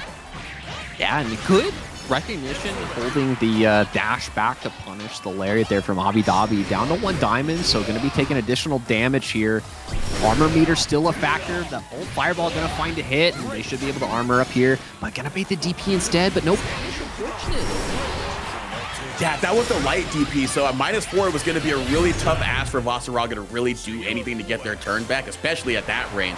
So Zerom was just wanting to play that RPS, even with that otherwise risky option. It creates an RPS that's a little bit more slated in her favor. Go into the light DP once again. It does have a high clash level, so up against a lot of normals, the special is going to win out there. So I think that Zerom employing that in this matchup could be pretty instrumental to them getting some momentum. But right now, Abidabi Soul Forge corner, that's momentum if I've ever seen it. So yeah, gonna armor up right in Charlotta's face. Gonna be able to use stance pretty freely here, but good blocks here from Abidabi too, recognizing the throw's not gonna come this early. Oh, Charlotta using her normals to box the character in the corner. That far M really going to keep them at bay here. And then just slamming down the heavy, going to be able to get the hit. Don't really see that button too much in that situation, but again, using all of these far normals to keep Vasaraga locked down and not able to even get a 5U off. Zerom, really great offense. Yeah, just the crunchiest far H ever. Yeah, trying to go for 6-6H here now, but not working out. Trying to get this pressure going here from Zerom. Starting off strong, though. There's another one of those far H's, but Abidabi ready for it this time with the armor. Old slashes right there. The holy sword of Lumiel doing unholy things for a knockdown here, but the heretic Savage Rampage on out of their glowing yellow, assuming the stance and now throwing out all of our normals, but Zerom doing a fantastic job weaving in and out of those range, and then right over the head of Vasaraga to be able to get the cross-up hit on the other side with the throw bait. Yeah, not going to be enough to get the kill. Going to go for the high here. Yeah, good block, but unfortunately not able to throw punish there. And Zerom going to clutch it back on the punish. Battle 2. Engage. That far M round start. That is a buffed button for VanillaLofi that they can use to play that mid-range game that Zerom's trying to occupy. But now using our armor to stop the ball from Charlotta. Now assuming the stance once again has Soulforge active, ran out of time with it, so we're back to our normal form. But slowly but surely putting Charlotta into this corner. Absolutely, and going to be able to again capitalize on that fireball. Been doing a lot of good mileage for Avidavi here, but starts to crumble a little bit, but able to find the answer with the stance and going to be able to get the round on the board there. Battle 3. A little bit of adjustments being made by Avidavi, being a little bit better about playing at that mid-range game. But here we go, Zerom now getting a lot more assertive, a lot more aggressive. Not necessarily trying to box him out, but just remain an immediate problem here. And once again, finding the far normal, the backdash going to be caught.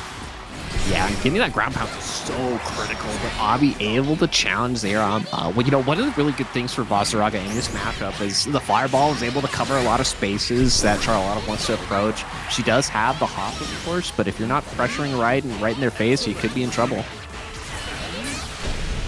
Oh, the sneaky double overhead. Yeah, if you have to be this tall to ride this ride as Charlotta, you can only get that double overhead on a select number of characters that are, I believe, Belial or taller. I believe that is the mark. But either way, VanillaLofi definitely fits that description. Zerom knowing that and hitting a very niche interaction to secure the game right there.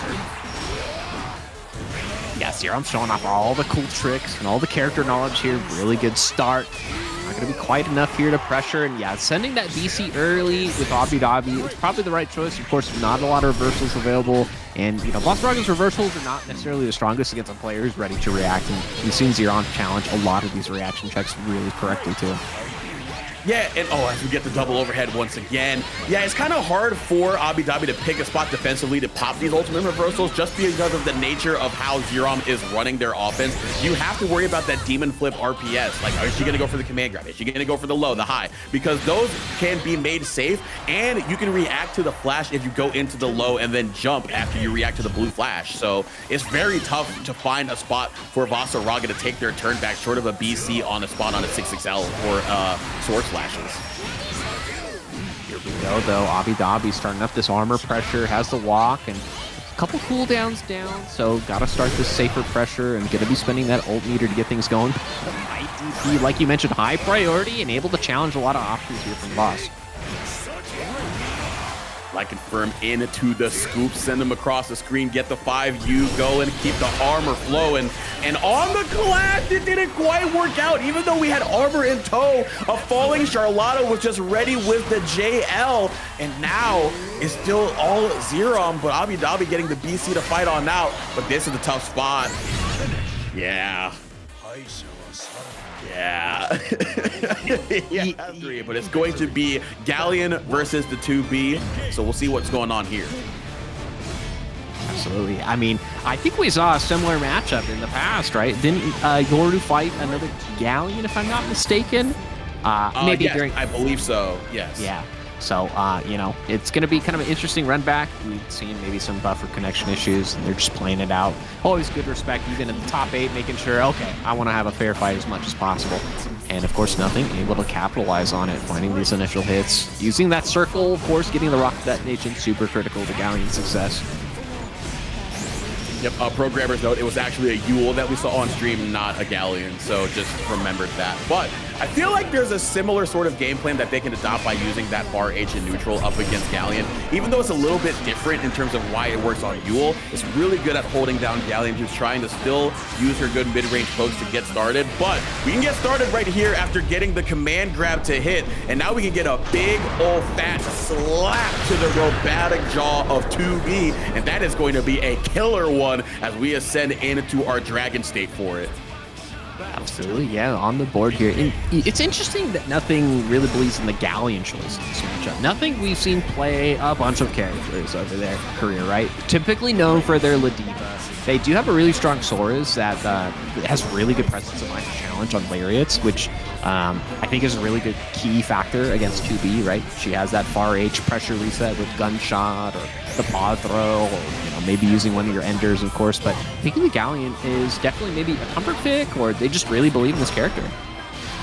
Oh, but they believed in that 5U to stop the approach from 2B right there, catching the blow as they were running up into the normal. And then the 6XL, yeah, you gotta know that if you block that crouching, that is a BC safe 6XL. So you will be pushed back to a spot as Galleon where BC will not work, it will whiff, and you'll be able to go into the Primordial Grasp. So that was a really good heads-up play by Nothing to note, or probably, I hope note, that it was a crouching 2B right there that they could get that Primordial Grasp on. And it's working out really well here. And again, just kind of going back to this neutral, it's a little tricky, right? Of course, we do have the Galleon full screen 5U, but we've seen Yoru starting to implement the laser, which is a really good check to that. And it's super fast, hard to challenge, hard to see even sometimes the spot dodge. So, and now Yoru getting these first interactions in their favor. Up with the laser, now trying to play a little bit more of that skill gauge game, but Nothing again denying the opportunity right here. Going to be able to reset after the 236, go into the Primordial Grasp, noting that Yoru Sensei is holding that down back button a lot, so we're getting a lot more mileage being able to get those Primordial Grasps on 2B. A character that needs to bait or spend that 50 meter to be able to DP on out. Absolutely, yeah. Gonna go for a late pod throw and baits the Rage Strike. Gonna be able to go into SBA here, and this should be a dead Galleon. It's so unfortunate too, because Nothing had the right read on the command grab with the Rock Juggle with Soul Throw miss, and Yoru's able to kind of capitalize on that spacing issue. Battle 2. 5U counter hit round start, a very welcome sight for our Earth League Dragon right here. Now going to be able to sit back in the corner. Oh, I love the pop throw right there to get over a normal or anything that they were trying to do to advance. Yoru Sensei doing a pretty good job, but the DP going to work out for Galleon there. Yeah, one of the kind of weird traits about that DP is it has that initial fast hit and then has a slower follow-up. It will come out regardless, but Nothing ready for it and able to get that hit. But Yoru able to find these hits back and able to capitalize with the crumple, no less. So it's definitely Yoru's party. 1 diamond left for Nothing, so they'll be taking additional damage as well. Go boxing Galleon in with the 5H, but we're minding our manners and biding our time, getting the 6XL at the right time on a pressure reset attempt from 2B. He's trying to jump on out of there. Air stall after the double jump, so going right on over the 2H attempt. Such a premium option that 2B has. No dash attack, but we have the air stall, but we also got these hands, couple of slaps right to the jaw. Can we kill here?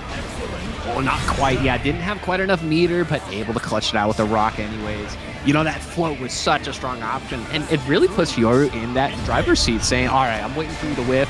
Nothing even waited to do the anti-air, recognizing the float was going to happen, but Yoru able to now take control of this round 3 here.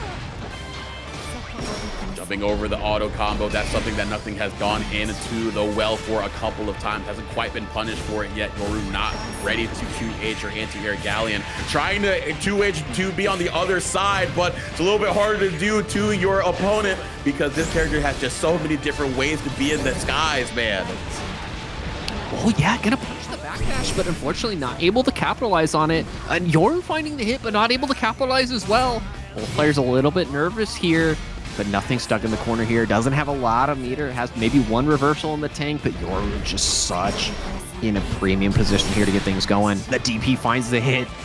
Oh, that's tough too, because they weren't hitting a button, but they weren't holding back at that moment either. So they might have just been trying to advance forward to get their offense restarted. But now this is where Yoru can be in the driver's seat, just waiting for that skill gauge to populate again so we can just throw out some beams, throw out some lasers, throw out some wires as well. Now Nothing has to get over there to make something happen. There's only 30 seconds left, so it's going to be tough. A couple of toe taps right there for Yoru to get the first game on the board for them. Absolutely, yeah. And so tricky. It's deceptively long range with that command run, no less. Nothing probably deep in thought, maybe thinking, okay, do I go back to character select? They do have a couple different choices they can pick from. Maybe believe in the Galleon still. It got the first game, right? So, definitely can succeed, but maybe Yoru started to adapt to some of the play, and it's a little bit trickier for them to succeed otherwise. Yeah, I think it's just a tough spot that Nothing find themselves in. That's not really exclusive to what Galleon can or can't do up against this character, but they just kind of got hit by Tubbie shenanigans. A lot of the damage came from that air stall, from those anti-air attempts, unfortunately. So I think it's just going to be up to Nothing to sort of get back into this room. Just remember themselves, okay, Tubbie's in the air. We either meet him up there or we just kind of hold down back. Definitely don't go for that 2H because it can be a little bit tough to get that against her. Absolutely, yeah. You know, she has that soul throw option. It is more horizontal than vertical, maybe a 50-50 split. So especially, you know, Yoru's really good about positioning their jump in options, right? They do some really narrow jumps and recorrect with the double jump or the float just to make sure that it's ambiguously difficult for an opponent to anti-air. There are some limited options depending on, you know, whether you have a reversal or a DP or whatever it is, and be able to play around that super critical. So it could be interesting to see how things play out if they do go to a switch, or maybe, you know, stick it out with the Galleon. The Rock is a really good float option to fight the float option. Maybe going for the EX Lariat just to make sure you do have some sort of follow-ups as well. But we'll see. Yeah, definitely would like to see the Galleon for Nothing because I think it was doing some really good work. The game 2 was Nothing, like, I don't think it was that much of a departure from a winning game plan, honestly. Again, it was just those, you know, Tubbie is going to 2B you when she jumps in the air. Like, that's what's going to happen. But Yoru Sensei on the other end doing a fantastic job by utilizing all of the unique traits of Tubbie to be able to throw Nothing for a loop. Not necessarily throwing out a linear game plan by sticking to that grounded approach with that 5H, even though they do go to the well sometimes. But they saw that Galleon, again, not the best at air coverage outside of that anti-air command grab, which is still extremely committal up against a character that can change their jump arc and jump mobility so easily.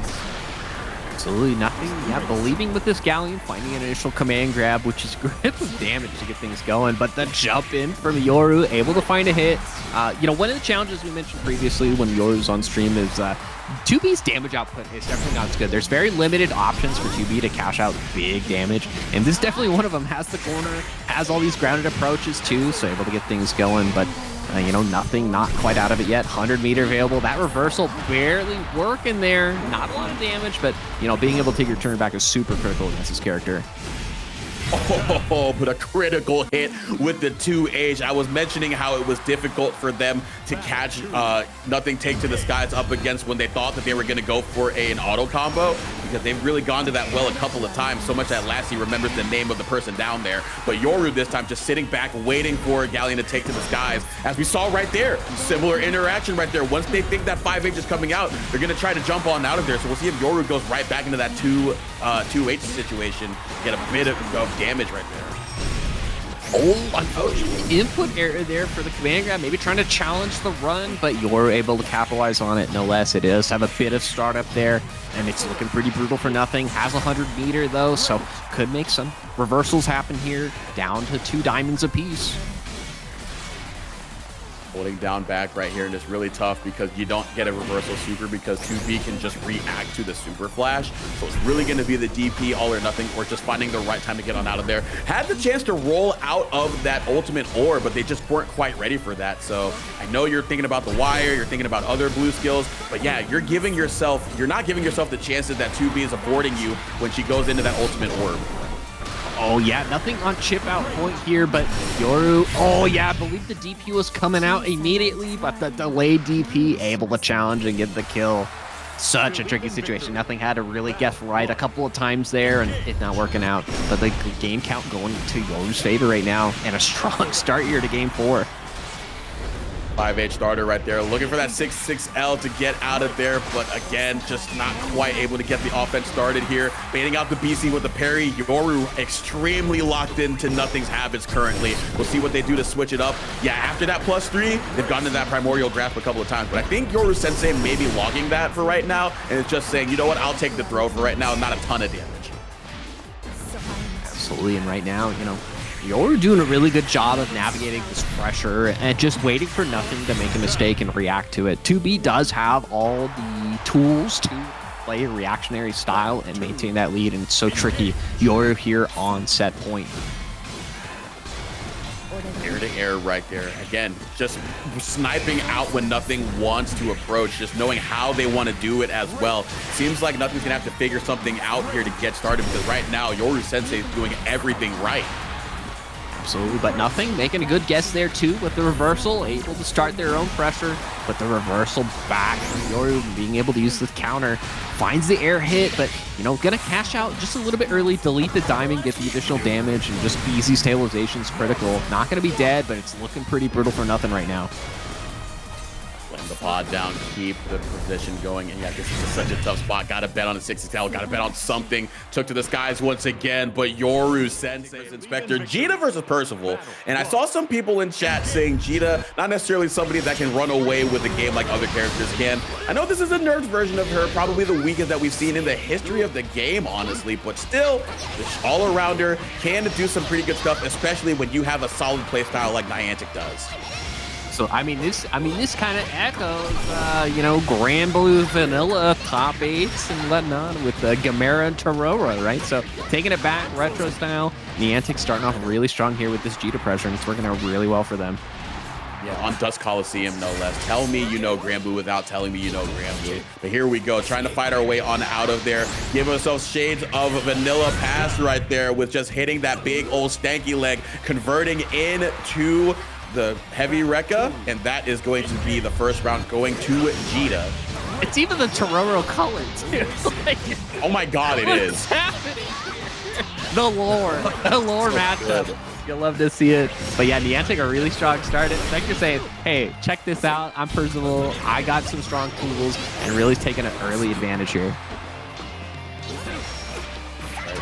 Oh my god, the 6XL challenge on a Lord Strike. Yeah, you can't really do that in vanilla, but you can get it here. This is a different time mode, man. Party's over, Grandpa. The future is now, and the young gun and Jita gonna load the clip, presumably. No, just gonna use half of it for the 50% to get the ultimate regulated pressure started. BC from Inspector. Absolutely going to be able to find the throw, and this is definitely a scary position for Niantic. Yep, because that flame carpet was recently changed, so you can't BC it, but going to be able to fire back with the shotgun, no less. Niantic on the board here, game 1. 38 special or the 50 special with the ultimate Reagan Lava from Niantic. Again, sniping out the Lord Strike with the dashing normal. This time the 6-6M just doing a really good job of cutting off Inspector from getting anything started, whether it's trying to get that fireball started or just being able to use Lord Strike to get some space claim. Niantic doing a really good job of always being an immediate threat so that Inspector can't just claim space for free. Oh, and yeah, Inspector setting up all this pressure, using the normals, goes for a throw bait. Unfortunately, yeah, able to recover just in time. So Niantic staying alive here, 100 meter on deck. So able to challenge a lot of these normals here. They find the punish, but Inspector able to find the hit instead. And now it's looking brutal again. Flame carpet coming out. So Niantic going to be taking chip damage, whether or not they're actually getting hit.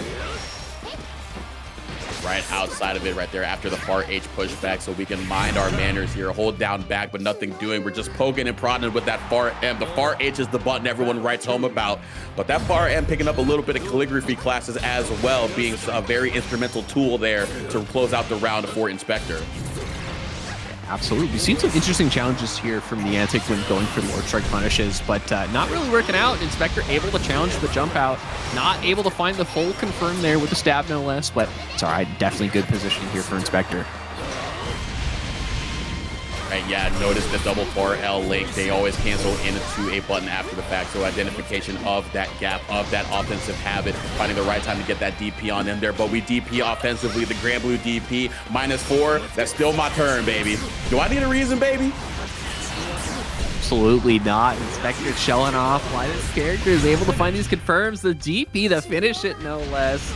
Gotta be able to tie it up one game apiece with a quick reversal, no less. Gonna go back to the lobby here, maybe just cool off a little bit, saying, hey, I know you're pretty hot on those flames. Just take it down a notch, relax. Uh-oh.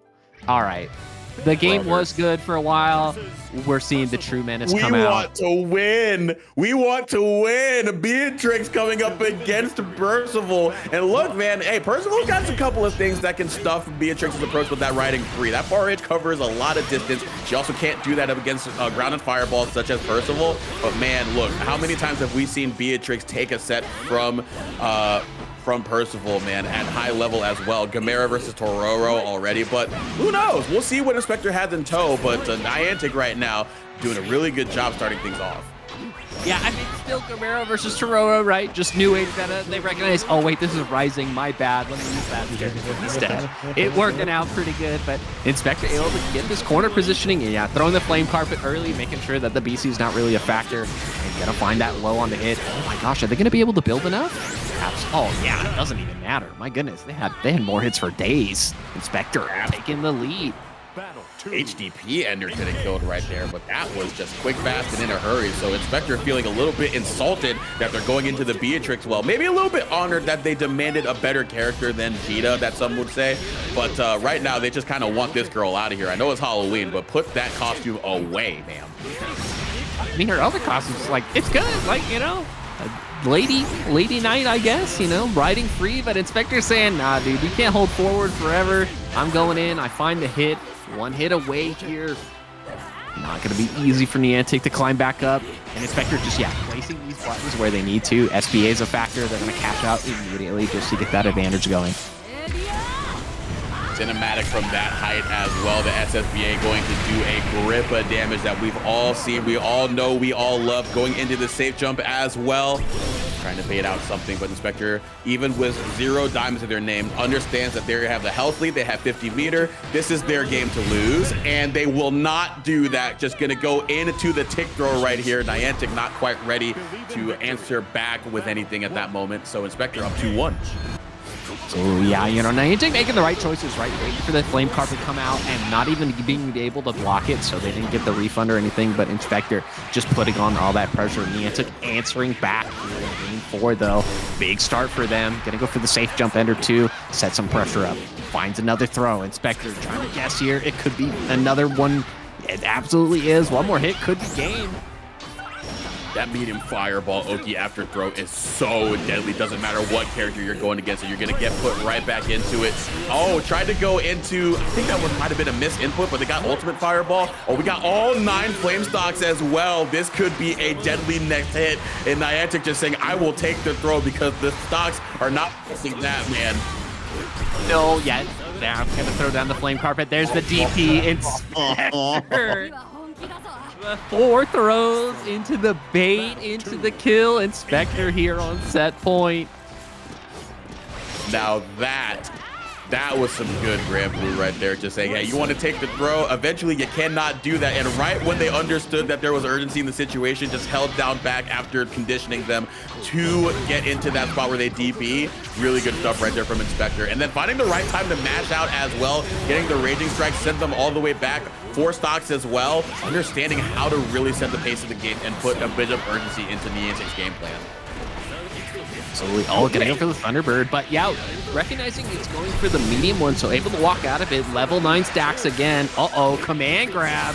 This is brutal here. Could be the game. Oh my god, you're dead. Oh my goodness. Did another 9 stacks just to make sure. Inspector or hit, you're dead anyways. You have to do something.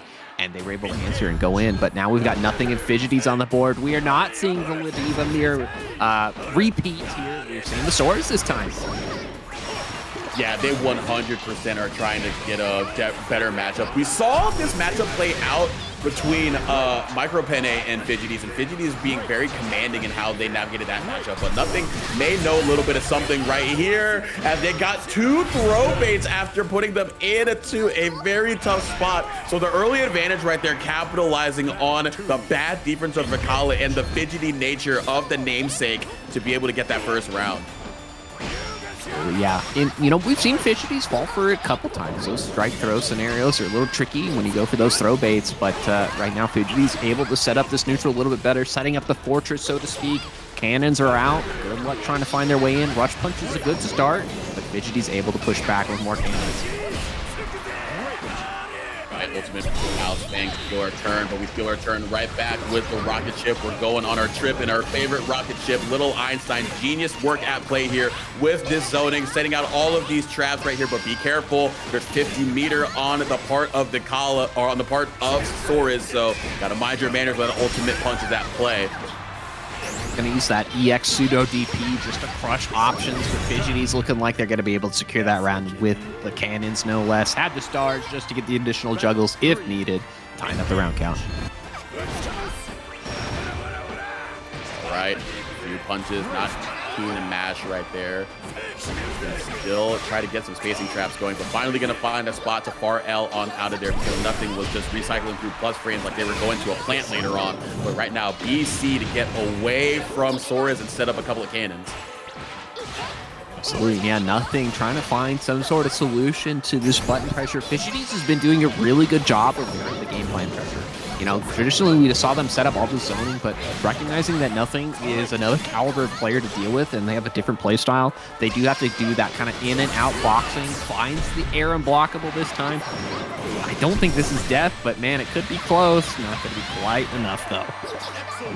Yeah, 214U is a really good spot to put Soras in the hard knockdown, force the chip situation as well. It was going to take a lot from nothing to be able to figure out their way from that situation, but Fidgety's not getting the kill there, but that's the pretty much checkmate at that point. So congratulations to Fidgety's for that first win, but set's not over. Nothing. Can we fight back here with the Soras? Yep, able to find an initial hit in. And use the ult, Lariat to find the way in again. Nothing, trying to even out this life count. Fidgety's has plenty of resources to get them off though. And that resource being used in that 50% meter with the ult TP. Oh, we challenge right there, going to be able to set up right here. And then after the BC, going for the immediate throw bait. That is a common response to blocking the BC, is that you just go into the throw. So Fidgety's looking to tech that, but we go for the throw bait instead because we're still plus enough to be able to do that. That is really good stuff there from nothing. Yeah, finding that advantage, and it's really worked out for them 2 for 2 so far. So Fidgety's maybe got to start adjusting, maybe trying to do a BC throw tech OS and maybe just go for raw button teching instead. And there it is again, nothing locked in on that specific punish. Gonna answer with a perfect, tying up that game count real quick. Chat, I don't know if there are any familiar, or maybe Dave, you know, if she does standing 5L, is she tall enough to where she can still hit Soras out of the air? Because I know that there are some characters that can do that. So let me know if Vicky 5L is tall enough to do that in that instance, because that may be something that Fidgety's has to start doing. But either way, it's less recovery and you're less apt to be getting hit by that throw bait. So there we go. So yeah, Fidgety's starting to set up the game plan here again. Yeah, that zoning option really strong. Recognizing they've only lost so far to throw baits, so if they can't get in throw range, that they're going to be in a winning state so far. Uh-oh, punch Lariat's a good start, and yeah, immediately you see Button on Wake Up trying to challenge the throw bait OS. Oh, the super jump to get over on the other side too. Don't know if they meant to do that explicitly, but just go for that air to air. But either way, very fortunate to be on the other side right there because they had their back up against the wall. And if they BC'd right there, it would have been a tough spot. But here we go, SBA, different letters of the alphabet, but they all spell damage at the end of the day. Get that BP off the board for them as well. One more until we get the additional damage boost, but only one more throw until Soras is dead here.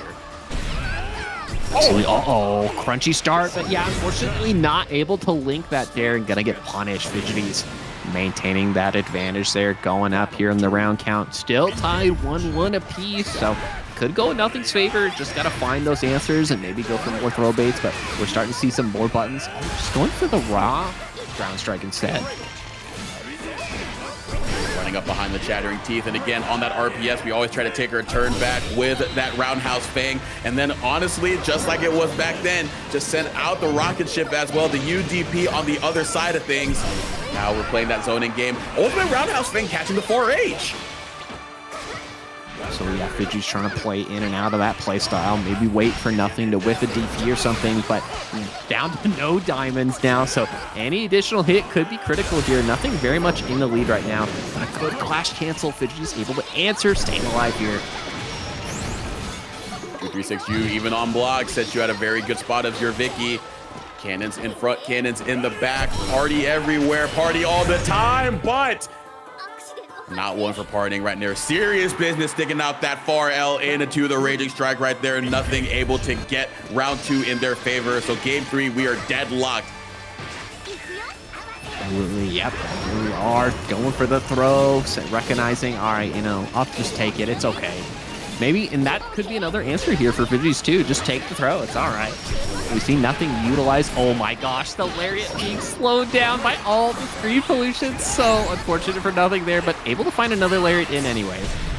Bro, you need your PC specs to be on 100 against this character, bro. There's just so much going on right here. But here we go. A lot going on with this hard knockdown after the 2-1-4U. Won in the last game currently, but we were closer to the corner, so it wasn't necessarily a checkmate spot. Still a tough spot, especially when you get that 2-3-6U on block, forcing him into the corner. Another star in the back, and that's why we sensed the urgency right there. Great job using the ult punch, knowing that they were going to go for that 5U, but the 6-6L was BC safe, so the star still hit the earth. 2-1 Fidgeties. Gosh, yeah, good safe awareness there for Fidgeties, recognizing going for those cancels, and especially with the Vikala lean back too, had that star to clutch it out. Nothing, in a little bit of trouble here now, but showing that they are able to find those answers as long as they're avoiding those BCs or reversal options with the delay mash this time. Good awareness, starting to capitalize on those options a little bit better here. Yep, sniping it out. Once again, there was a similar pattern, right, to end that last game, right? Knowing that the next item was going to be an ample opportunity for you to 2-1-4U, rather than going into that 5U's, Fidgeties adjusted and then went into the 2-1-4M instead to catch them. So already showing some really good dynamic gameplay with the zoning. That's what Fidgeties has done to get them to this point, and that's what they're doing to get to set point. Absolutely, yep. It's looking really good here, but nothing. Able to start off this aggression pretty strong initially, but Fidgeties able to, again, they're playing really proactive on defense now, going for those jab checks instead of throw baits or anything like that. Recognizing I'll just go for the jab, able to punish again. Nothing looking worse for wear, but Fidgeties down on a bit of life. Has plenty of meter though to get things back in the game though. Ooh, had the cheese as well throughout that 2-2X, looking to try to get that punish there. Did Soros with the ultimate punch, but we recover in time a little bit late with the reaction, so we were able to spot dodge and get the punish as well. 2-1-4U, and yeah, we've seen nothing in this spot too many times before. Didn't find a way out of it, but you know what? Different game, different time. Let's see if they figure it out. Oh no. Oh, yo, okay, lag safe stabilization. I like the idea. Raging strike, raging chain. That's gonna be enough. Nothing saving alive. That would have been a twit longer and a half right there if that was the end of the set after the drop right there. But hey, nothing finding a way. As you said it, the lag safe optimization on that combo right there to get the route to kill. You know, that's another meta entirely. You gotta worry about PlayStation lag, and now it's net play lag. Who knows? Nothing locked in says the lag does not define me. Finding these hits. Oh, the trade working out in their favor. Look, Fidgeties almost dead here, but able to answer back on that defensive option. Couple of 2-3-6s as well. Got refund on the hit, but not on the block, so we cannot go to another one. And we got 0 diamonds left, so we can just be very free and very liberal with our offense right there, and that's exactly what we did. Heavy roundhouse thing. I don't think there was a DP at play, so they didn't have anything to worry about there to get the chip anyway. Absolutely, yep. And, you know, we're waiting here, checking in, making sure everything's all good, of course. You know, nothing able to lock in, maintain ParagOnline, but we are going to get into our final game of Losers Quarterfinals. The D1 VanillaLofi and nothing versus Fidgeties on the Vikala up against the Saurus. So we will see here. Looks like we've got everything figured out with the network. Now let's connect here. Game 5. Let's see who takes it. Yep. Scary jump there from nothing. Recognize that the rats are coming in, but believe that they'll go away just in time. I think one of the challenges too here for Fidgeties is, despite, you know, having those hits, they don't have a lot of opportunity to capitalize on some of the mistakes that Soros can make. Obviously, EXDP is one of them, but you have those narrow buttons, so good luck trying to challenge anything meaningfully. Back throw incident could occur right here. BC offensively to keep Soros in the corner. Do we get another one? Nah, we don't. Trying to back that to create some space instead. Calling out the Lariat punch with the UDP. Good reactions by Fidgeties. Gonna spend into the install immediately. Recognizing, all right, I gotta have that defense up. They've still only got the 1 stack. Tiger shots are coming in. Sending the Hail Mary. It not working out. Fidgeties just playing to that checkmate scenario. Cheese coming out. Gonna chip out anyways with the rats.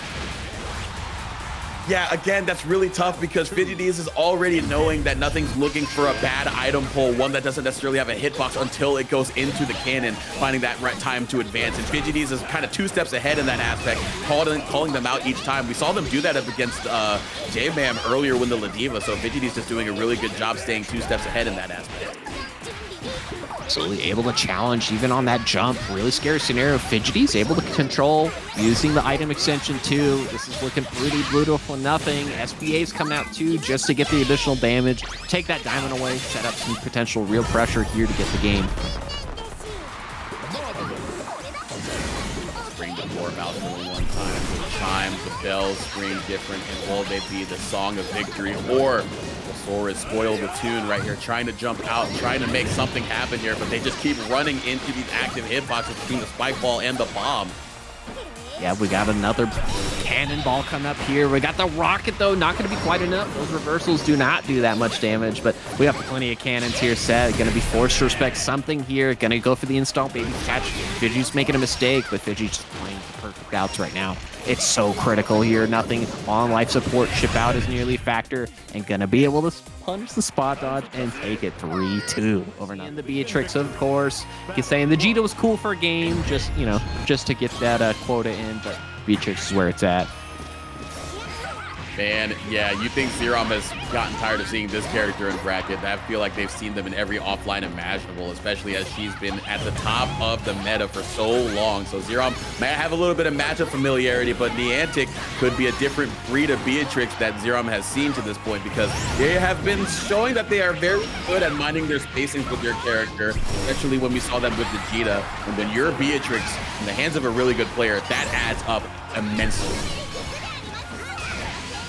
Right now, we're spending out these BCs early. Zerom only down to 1 diamond, so going to be taking additional damage. And oh, this is going to be plenty enough to get the kill. Has the corner, has the resources, everything good to go. Good stabilization. Niantic on the board.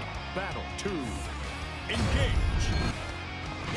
Alrighty, so right here, this is going to meet them in the skies. Far M falling this time, trying to get an air-to-air situation. But Zerom sticking to the ground, now sticking to the corner is Beatrix's backside, trying to run on out of their 6-6L, trying to go for the epic Beatrix win with the sweep after the 6-6L, but Zerom remaining disciplined defensively, going to be able to get the 2-2U extension, and now we can play a little bit of Demon Flip Debbie games.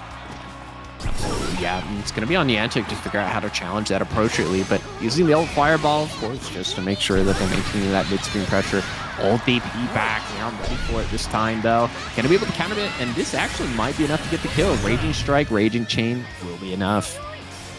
Yeah, on block, even after that Demon Flip, is so tough. It already creates a very advantageous strike throw game for Charlotta, because if she goes into the throw, back in the blender. If she goes for the strike, you're seeing right there, lethal close H hit. So damned if you do, damned if you don't at times. And that is exactly what you need against a character like Beatrix. Get them into the most disadvantageous spot. Loop them as much as possible if we don't already kill them, even on block. And you're already seeing that for Zerom. Already putting Beatrix into the corner, but Star Chaser to chase them out of the corner. Well, yeah, using that delay close H to maintain the pressure. Zerom looking really good with this life lead. Really aggressive here, making sure that they're able to use those demon hops. Eating the diamonds even if they're going to get hit. That's all right. Uh-oh, close H counter hit with the Delta Clock online. This is critical. Going to go to the SSBA, immediately get the additional damage. No diamonds left for Zerom here. So it's looking pretty rough. A lot of damage, but has 100 meter. Could make the comeback. Oh, no. Got caught after the safe jump right there, trying to steal their turn back. Wonder if it was a DP or something, but either way, the toe taps are going to work out for Niantic, who gets the first game there. Absolutely, yeah. And Niantic going for like a weird delay toe tap setup, right? Has to jump in and then run up toe tap real quick. Really strong awareness, maybe thinking, oh, maybe throw's coming out and just able to punish whatever button attempt. Zerom now in the corner immediately. Niantic maintaining this control. Again, those toe taps coming out really well. Overhead from the Demon Flip, finding these DPs once again. Mgrat's sword is a girl's best friend right here, and so is the damage that it allots to you after the fact. Big old purple coating on the sword. Gloss finish and a very clean round there. Round 1 of game 2 going to Niantic, looking very strong to open things up. So yeah, now Niantic kind of playing that, kite the bull, so to speak, playing a little bit of Toro and making sure, all right, gotta wait for Zerom to make a mistake and capitalize on it, but Zerom not biting this time. Gonna be able to just start, auto combo pressure is a really good option too, just to make sure that, we don't have traditional high-low mix with some characters sometimes, so gotta go for the safe stuff. Oh, heavy Star Chaser hit, but we weren't ready. Oh my God, the turnaround into the anti-air close L, but we weren't quite ready to confirm off of it. Oh, tried to go for the tricky corner steal set, or not corner steal setup, but the throw bait setup. Nothing doing here. Niantic doing a really good job defensively. Yeah, now Niantic down to 1 diamond, so gonna be taking additional damage, 0-on-0, so gonna be taking a grip, so you gotta worry about the riding free SSBA, who knows, it could be curtains. That, of course, the Delta Clock no longer an issue yet, but it's charging back so quickly. Gotta worry about those throws or any sort of stutter step. Gotta watch the toes. There's one, but yeah, not able to connect. Chip kill in effect right here. That misconfirm is bad because, oh my God, you just ran up and did ultimate Thunderbird, even in the face of DP. My God, Niantic, throw it on the table, why don't you? My goodness, yeah, Niantic with a strong 2-game lead here. Zerom, respecting the fact that, all right, Niantic's ready for it. Mike spot dodge. You got to channel that net play Charlotta sometimes and just DP, but Zerom still answering back, able to get a nice conversion here mid-screen and going to be able to take the corner off of this, no less. Again, this is where you want to be. I saw someone in chat saying that they feel claustrophobic while watching this. You want to, these are two characters that have extremely oppressive offense and benefit mightily from being able to smother and cover their opponent right here. You're already seeing right there, you give them a little bit of breathing room. Quick strike 6-6L gets you some damage and out of the corner, and now here we go. We go to the west side of things and continue our offense. The light DP to challenge the approach and gonna be able to punish an EX DP from Niantic. Zerom on the board here for game 3. Had all the resources to cash out if needed. Like the tricky use of these neutral jumps here from Zerom. They've done that a couple of times to bait out an advance from Beatrix, and they did it in that last round to call out an option to be able to win that last game. Got a 5U in there as well, so we'll see if Niantic adjusts to that approach and that neutral jump from Zerom. But right now, Zerom playing defense here, not necessarily being able to get to that phase. Strike throw offense from Beatrix has gotten a long way, but we can jump out of the throw with our unique and complementary jump arc for Charlotta. Trying to wait for Niantic to DP maybe, or go for a throw bait or something, but Zerom ready for this punishment here. Uh-oh, lines are riding free, but luckily no Delta Clock yet, so not much of an issue here. Zerom down to 0 diamonds now, so additional damage is on the way, but under meter for both sides. One hit could be enough for either player. Oh, had the hit after the tick throw. That could have been it right there. That could have been game 3 on the board. Similar situation like we had the last game. Chip onto the table, but this time the light DP gonna work out. The Niantic not quite enough out of range for it to punish it. So now we're going to a game of 5. Zerom being able to even the set. Absolutely. Yeah, good recognition of using the light DP. It has no invincibility, but recognize, all right, they went for a fireball, so I'm just going to try to outplay it as any sort of attempt and going to be able to find that kill. Zerom looking really strong here, starting to adapt to some of this pressure from Niantic.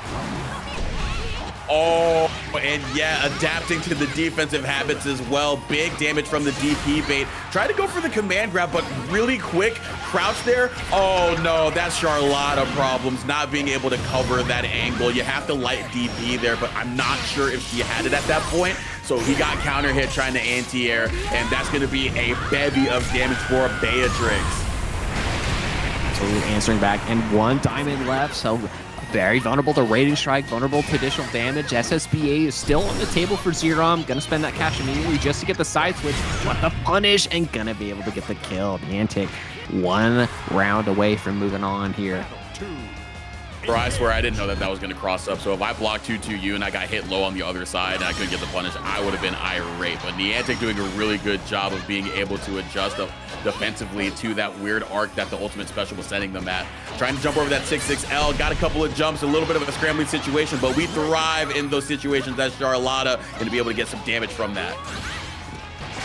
Absolutely, yep. And Zerom maintaining a good lead here, able to punish that riding free no less, has plenty of meter to get things going. They are going to maintain that corner pressure too, so Niantic in a little bit of trouble, has one guess to manage, gonna go for the high. Delta Clock DP this time, gonna be able to get the combo too, but not enough reward there. Bro, it's actually crazy that in the last patch you were dead, but you might be dead in the current times. It's not back then, it's now, and I don't even believe it was yours back then. Welcome to the... Oh, no, we tried that. I can't believe that drop. What happened? What was that, off a Raging Strike or something? Yeah, I think they were just, Charlotta was just too low on the link, so they couldn't get the combo. So here I am gassing up the finish, but we were a little bit too early or a little bit too late with the SBA, but we're right on time with this safe jump setup, being able to get the early advantage here. Nice job with being able to retain composure here for Niantic so far, but Zerom fighting back. Yeah, gonna answer back with that ult EP, maintaining that pressure, wants to take their turn as much as possible. Still one round away from taking this set. Zerom saying, nah, we're tying it up. We're going the distance here. Gonna cash out everything possible just to make sure they have as much of a challenge. Goes for the high. We saw this last time. Baits the Abare instead. Raging Strike. Not a lot of resources left. Is it gonna be enough? And it's looking like it. We're going to game 5, folks. The 2L whiffed, so they were able to poke and prod at it with the spacing of the far M. Zerom with amazing structure on that corner pressure. That was sublime there from a character that you don't really think of stuff like that for. Yeah, and right away we're starting off those BC Strongs. It seems like Zerom is just committing to that option. We haven't, I don't think, really seen many DP reversals from Zerom, recognizing, all right, I'm just gonna BC. It's the safer choice. It's all right. I can out damage at times. Beatrix has gotten nerfed. It's cool, but Niantic able to get out of the corner and escape. Niantic in a little bit of trouble here, though. Trying to find some sort of answer here. No damage available at this time. SSBA, Delta Clock are online, though. These drops have really added up for Niantic. They might not get damage in the moment, but you're leaving damage on the table. You're really giving Zerom a lot of net chances here that they wouldn't otherwise have. So now we have to keep him in the corner with this far H. You have to be careful with these far H's too, because Zerom is doing a really good job of just jumping over them. Trying to force chip right there, going to the light DP. 2L not going to be able to punish that, so we hawk them right down. Similar situation that we've had a couple of times here. Threatening chip, being very mindful of the DP here. Oh my god, is this the anti-air? It hits very high, but no, Charlotta clears with the super jump. Charlotta coming back from the brink of death. Zerom now on set point.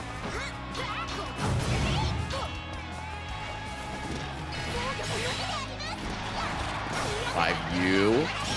Now going into the delay, 2L stagger pressure on a tap here from Zerom. Now slowly trying to fight back. Demon flip. Try to go for that RPS, but we just backdash, create some space, give ourselves some time to think. But right as soon as you try to get some time to think, Zerom just making his presence known. But we know that anti-air 2H, baby. Absolutely, yeah, and good awareness, recognizing that corner was right there, able to riding free confirm, but Niantic still very much in the life deficit. Down to 1 diamond here. If they take 1 or 2 hits, could be critical, but activating that Delta Clock, no less, could be curtains for Zerom. Has plenty of bravery points to BC if needed, though. Looking for that far range to get a counter poke on Beatrix. One more hit of that ball as well. Ultimate ball, get the counter hit as well. Run up into the throw. We've taken the throw here. Got to be very careful. Yep, one more throw. Could we get another guess for game situation? No, counter hit BC.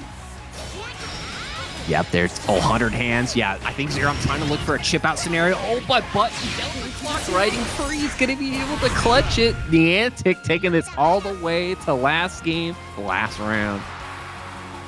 Nothing is forever except when I'm down to 30%. That Delta Clock is with me to the end of time. And now we are able to get the kill to get us to the final game, final round of losers quarterfinals. Niantic, can we steal it from Zerom? Yeah, I mean, Zerom's totally happy to steal this too. They had all the opportunity in the world. Blanca Ball going to be able to find the wall bounce, no less. It's looking really good here for Zerom, but Niantic's no stranger to this deficit. When you're Beatrix, you can get that quick and easy damage at any time. You're seeing it right here. 100 meter on the board, not quite an SSBA range. +4 after the Thunderbird, not quite ready with the 2H that time around. Absolutely, yeah. And again, 6XL pressure. Again, Zerom trying to set up these chip scenarios. We've seen it so many times where Niantic's down to chip out point, but Niantic somehow able to find a way. No bravery points available for either player, so we're taking all the damage. Wonka Ball gonna be able to clutch it out. Zero, I'm gonna be moving on. You mentioned that heavy button. I think it's definitely a little bit more beneficial for Inspector, right? Tubbie wants to play in that zone with the tipper far H and being able to set up whether it's pod throw, gunshot, or a finisher or something. And Percival might be able to challenge with a far H or even a far M. Ooh, but the Idris Elba special, the wire coming through, trying to catch a Percival that was trying to stock up on some flames right there. Should have got them before you left the house, buddy, because I'm not gonna let you collect them right when I'm on the field. But right now, Inspector trying to push them to the left side of that field, going for the throw bait with the pod, nothing doing, so we just get the throw in return. The throw bait gonna work out the second time around. Can we convert into an SBA? Not gonna be quite enough to kill. So Inspector gets another chance. Absolutely, but yeah, chip out scenario is definitely a factor. You are minus there, but it still doesn't matter. That fast button's going to be enough to clutch it out. Yoru on the board here in this first of 3. 5H, put Percival into that Granblue zone. I may be from a different game, but I'm familiar with this exact situation here. Oh, but I'm familiar with your games with that pod throw. Just walk on under it and then get the big goal hit with the counter hit. Lore Strike follow-up as well to get the reset, but some big damage after that as well. Inspector with the health lead now. Yeah, unfortunately going to get opened up here by the toe tap. Just going to go into the SBA immediately, get a little bit of damage on board, reset some of that pressure. Jab on Wake Up to answer back. Level 9, here we come. Uh-oh, we might see some more throws, but you're willing to tech on button even if needed. Yeah, that hedges your bet against both the normal throw and the command grab. So Yoru Sensei doing a really good job right there, just making sure that they do not let Inspector get away with it. And I would have gotten away with that fireball too if it weren't for that meddling 5H. Yoru Sensei going to be able to get that first game on the board.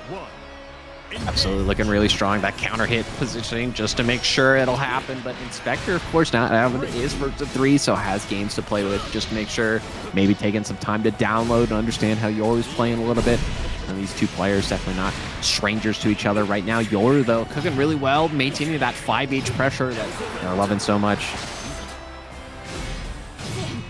Yeah, the tough part is, how does Inspector fight back here? Because that far H going up against the far H of 2B's gotten hit a couple of times. RM may not quite hit, but they find the time to get on out of there, get the the frame trap right there to get the counter hit. So they might have to exercise that a lot more when they're on offense, but you're gonna have to think about that the next time around, because right now they're right back on the back foot because Yoru Sensei just running away with it.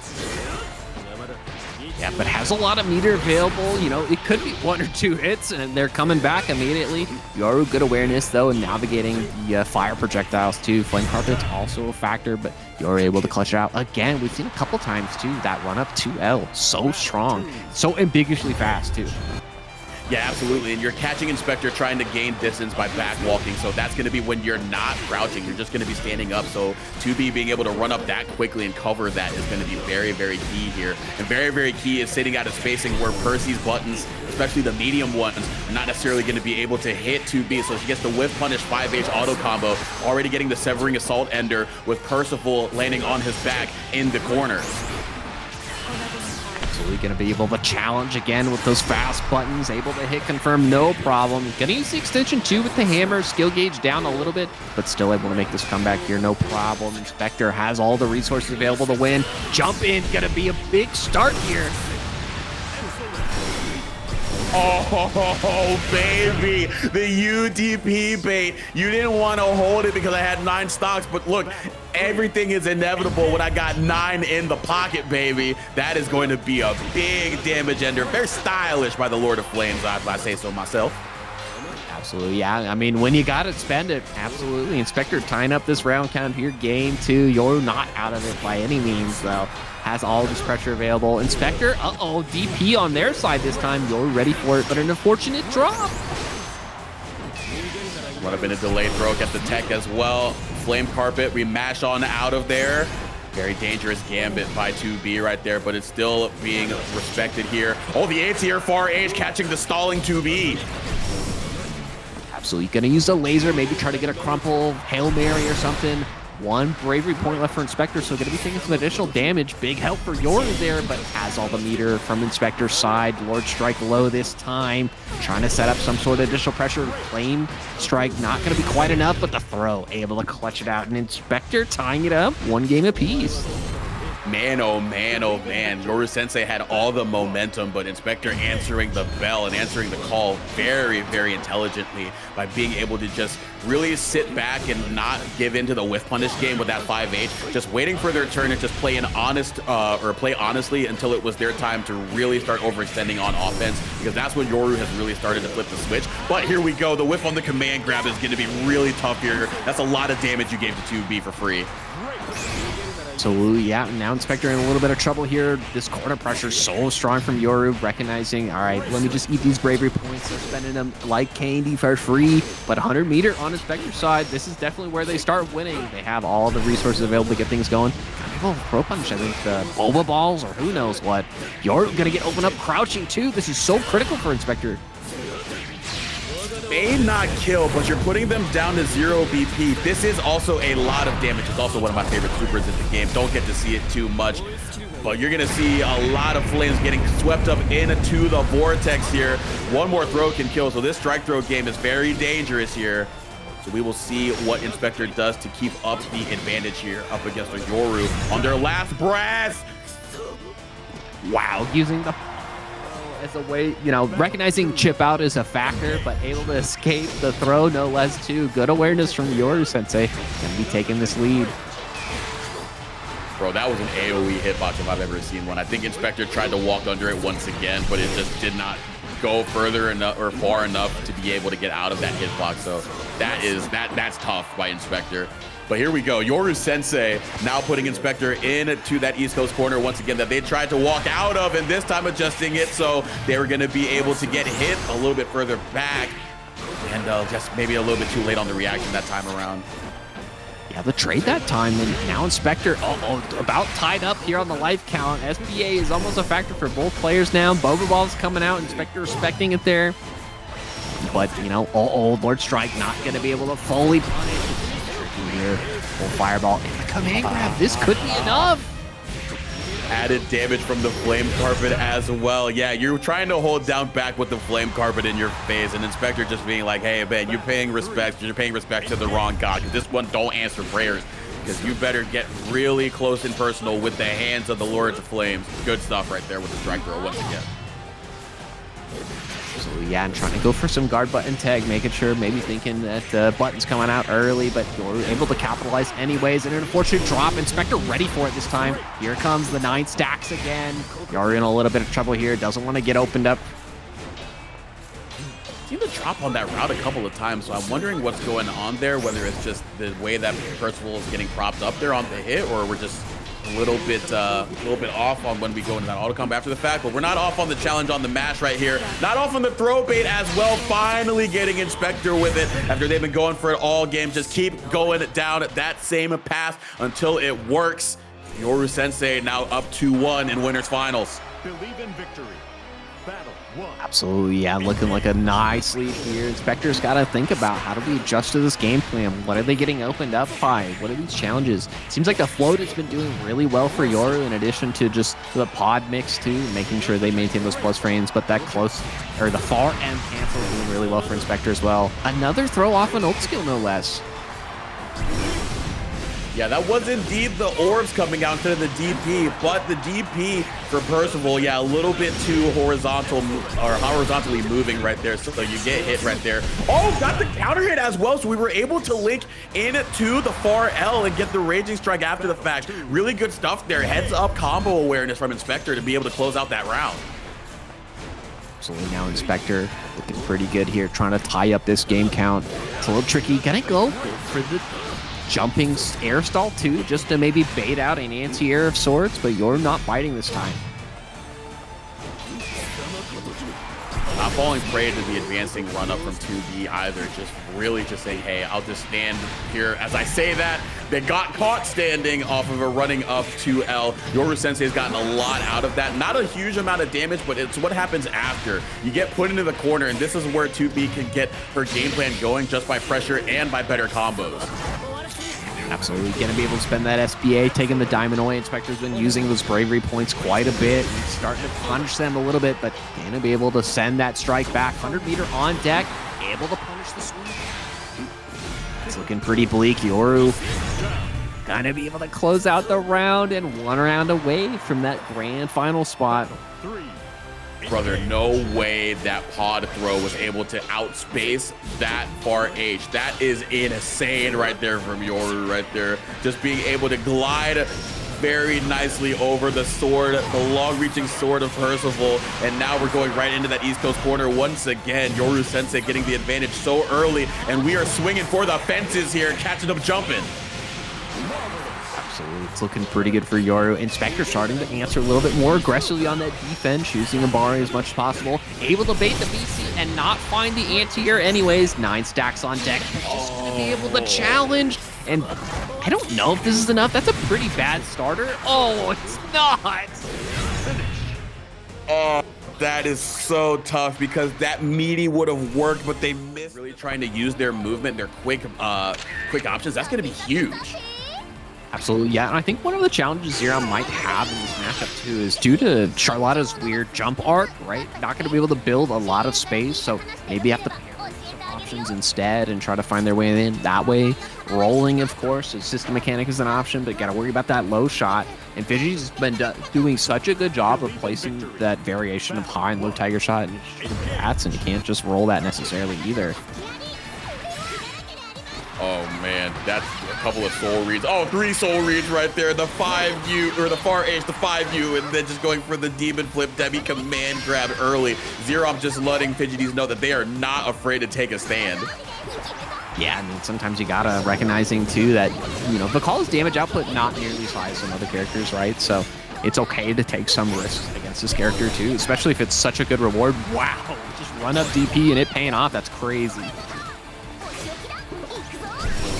Back, just weaving in and out, still maintaining positioning so Vikala does not have immediate access to the cannons, so she can still use 236H, yep, as we get it right there, but right there she didn't want to be in or Charlotta didn't want to put Vikala in a position where she could 5U into them so they could play a little bit more of that item game, but they got sniped by the 623, couldn't quite get the combo after the fact, but this corner pressure is going to be pretty good with the spike ball in tow.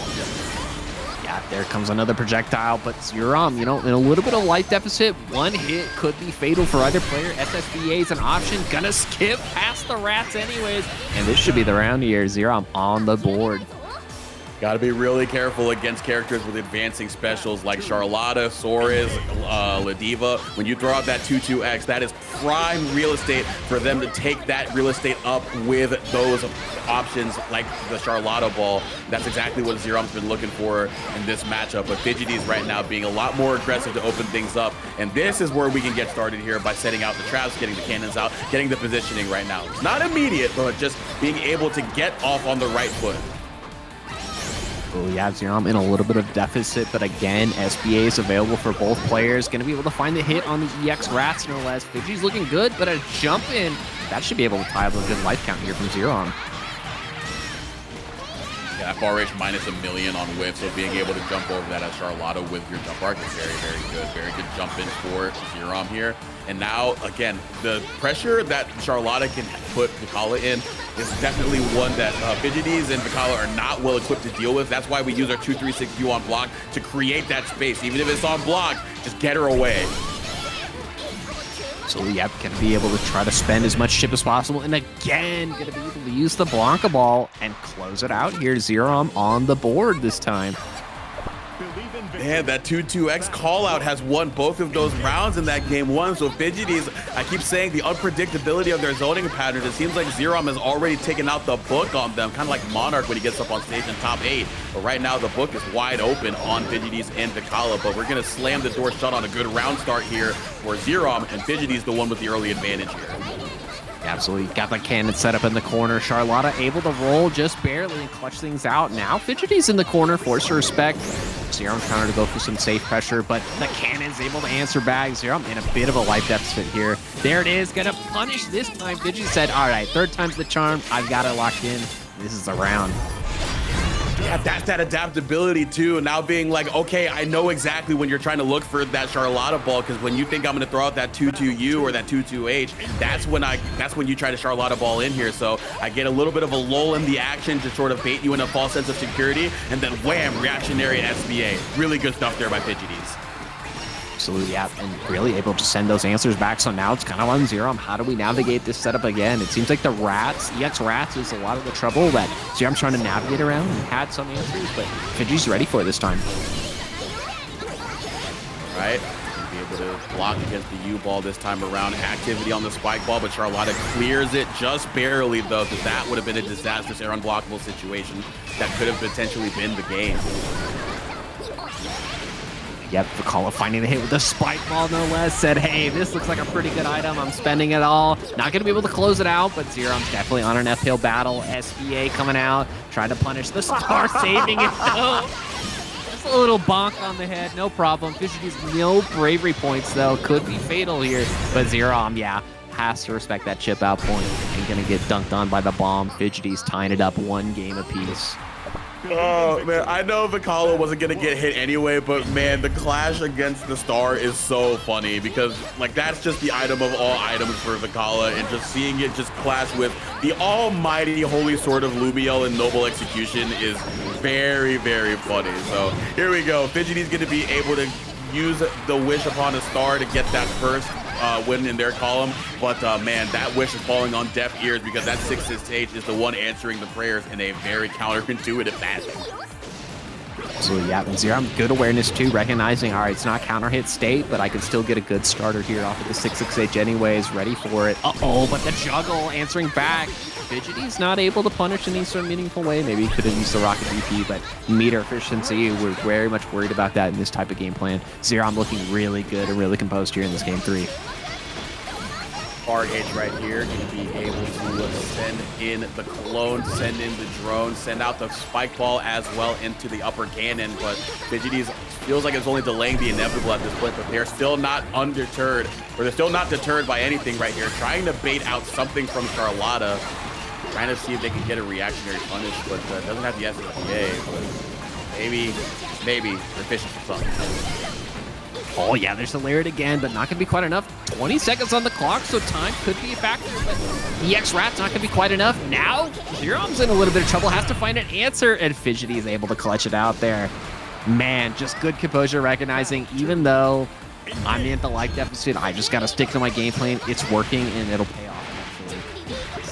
Time was running out and everything, and Fidgety was just like, yeah, eventually if I get that chance, I'm going to be able to get the chip damage, to get the health advantage, to make Zerom have to do something, and it worked out right there, and now we get the health advantage only 15 seconds into the game here, throwing out the 623M, not going to be quite able to stop Zerom trying to get out of dodge with an advance on the ground, but Fidgety still being able to set the tempo here, and this should be the game. Game 3, advantage set for Fidgety's 2-1. Yeah, it's so tricky, right? Because you got to get in and stop the Vikala from sending all this stuff out. But one of the weaknesses Vikala does have is her items do not do chip, right? So you can respect those as much as you want. You just have to worry about the Tiger Shot, and then, of course, the Rats coming out too. So maybe a possible playstyle pattern to change up is you have that big life league, and Fidgety's is cool to set up. That's no problem. But if you're just avoiding the high-low Tiger Shot from full screen, there's not a lot Vikala can do aside from try to walk in and get some pressure going.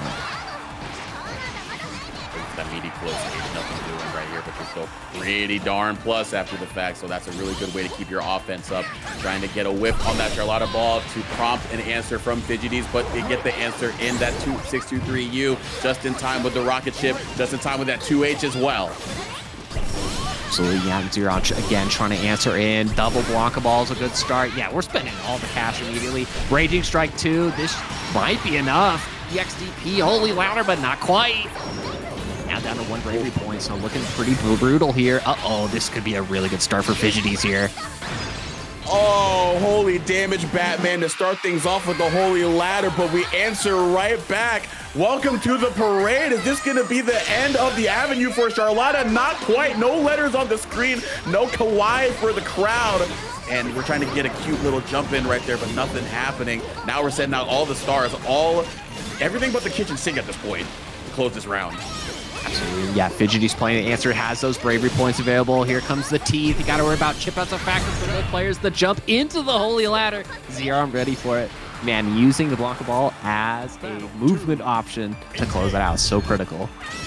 Yeah, the low recovery on that as well enabled them to snipe them out after they tried to jump dodge it. So if they forward jumped it, I think they would have been able to turn around with the UDP as well. So I think Zerom just covering the bases there pretty well. Trying to cover against that 623M, but nothing doing there. Got punished on the far L, but Fidgety is not quite ready to confirm. Oh yeah, and Zerom's setting up that 100 hands, really strong start here. Setting up some chip scenarios too. Zerom's got plenty of life to play with. Bravery points are still available. The star is able to connect. Everything's lining up for Fidgety's right now. 100 meter on both sides. Could be a big chunk of damage coming in. Cannonball as well. 5U interacting with the 214, but didn't quite get the full parry animation right there. So we're still at that full screen spot. Air unblockable right there, but can only get that far edge. Trade right there, but not, again, these stray hits and scrambles are pretty crazy, but what's not crazy is that Zerom has just been able to snipe out the 2-2X callouts with the Chattering Teeth each time, and Fidgety's did a good job adjusting to it early, but they went back into the wheelhouse a little bit too early, and Zerom just wheeling themselves on over there with the Charlotta ball. So yep, Zerom ready for it that time, able to tie up this game count here. You know, it seems like both of their games, they just really got a lot of mileage off of the old blocker ball, but right now Fidgety's setting up the fortress here, and now Zerom's on the back foot trying to find his way in.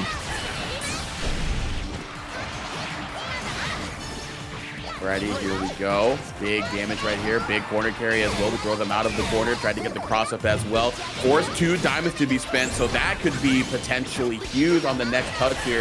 If Charlotta gets it as we roll through the 623M, the rodent rhythm falling on deaf ears right now, but not quite enough. Yep, goes for the dive this time, but Fidgety's able to answer back. No bravery points, so additional damage on the table here. And now Zerom's on the back foot here, trying to find a way in just to close out this round as quick as possible before taking on too much chip like we saw last time. DP this time, ready for it. Yep, that time again, we were ready for that exact spot. Oh my God, look at the screen right now. I hope you have good PC specs. Do not be running this on a Chromebook because your computer would have absolutely been destroyed. Just like you were crushed by the star. The activity so criminal is going to 24/7 fitness.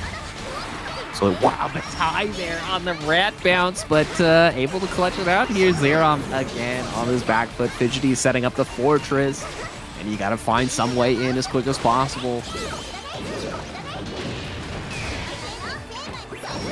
Big items right here, a whole lot of advantage there with the bombs in tow, and then running right into the end part of that 2-2X. Fidgety's doing everything right here with the specials. Now at death's door is Zerom. Can Dormouse close it out, or is Zerom with the 6XL going to be able to take her to the corner and take them to another round?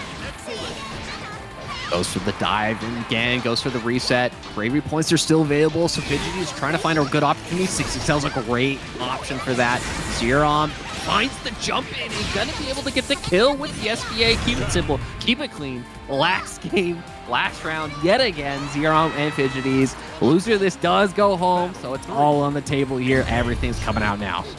Man, yeah, we're really throwing ourselves at them right there. The comeback right there, going into just the raw jump in right there. That's something that hasn't really been shown too much. They've used the jump to sort of give them a different look and just set up the just raw jump in. You weren't quite ready to 2H that, so you were caught in the middle of that 5U. So here we go, loser semifinals, final game, final round, and we are rolling on through.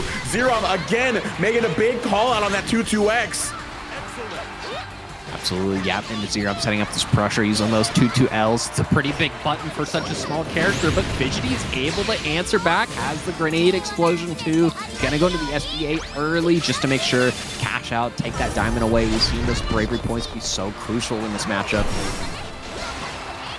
Oh, that is 15 meter that you are not going to want spent right there as Charlotta. 6XL going to hit with the 4L, not going to confirm into anything. Just sitting back, trying to whip punish that Charlotta ball, but nothing doing. Absolutely, yeah. Zerom forced to respect here. 1 bravery point left. Fidgety is on the patient defense, recognizing it could be 1 answered, 1 too many. The bravery point, last one for Zerom. The stare down.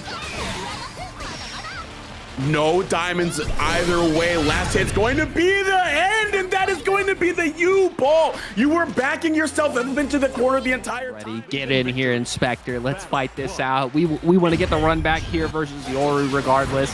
Inspector starting off with the aggression. I like it. It's you got to match aggression with aggression sometimes. Oh, but yeah, like I said at the onset, aim and flip over the whipped far H right there, just sitting right at that spacing. We kind of saw Yoru do it with the pod throw, being able to go over that far H, but Zerom's doing it with a little bit more of a rewarding hit and that H demon flip. Absolutely, yeah, going to be setting up those demon flips again. That pressure, it's going to be on Inspector to answer, hey, do you know these are reaction checks? What are you going to go with? And right now, Zerom able to punish the stab there. Inspector looking pretty bleak, able to block the switch though. RM catching them and then catching them in the air, not going to be able to link into anything. Went for the 5U, but again, all of these hits, man, all of these straight hits. There it is. Oh, able to DP the Blanca ball here. Life total's looking pretty bleak. One bravery left shared between the players, and Inspector able to clutch it out just barely.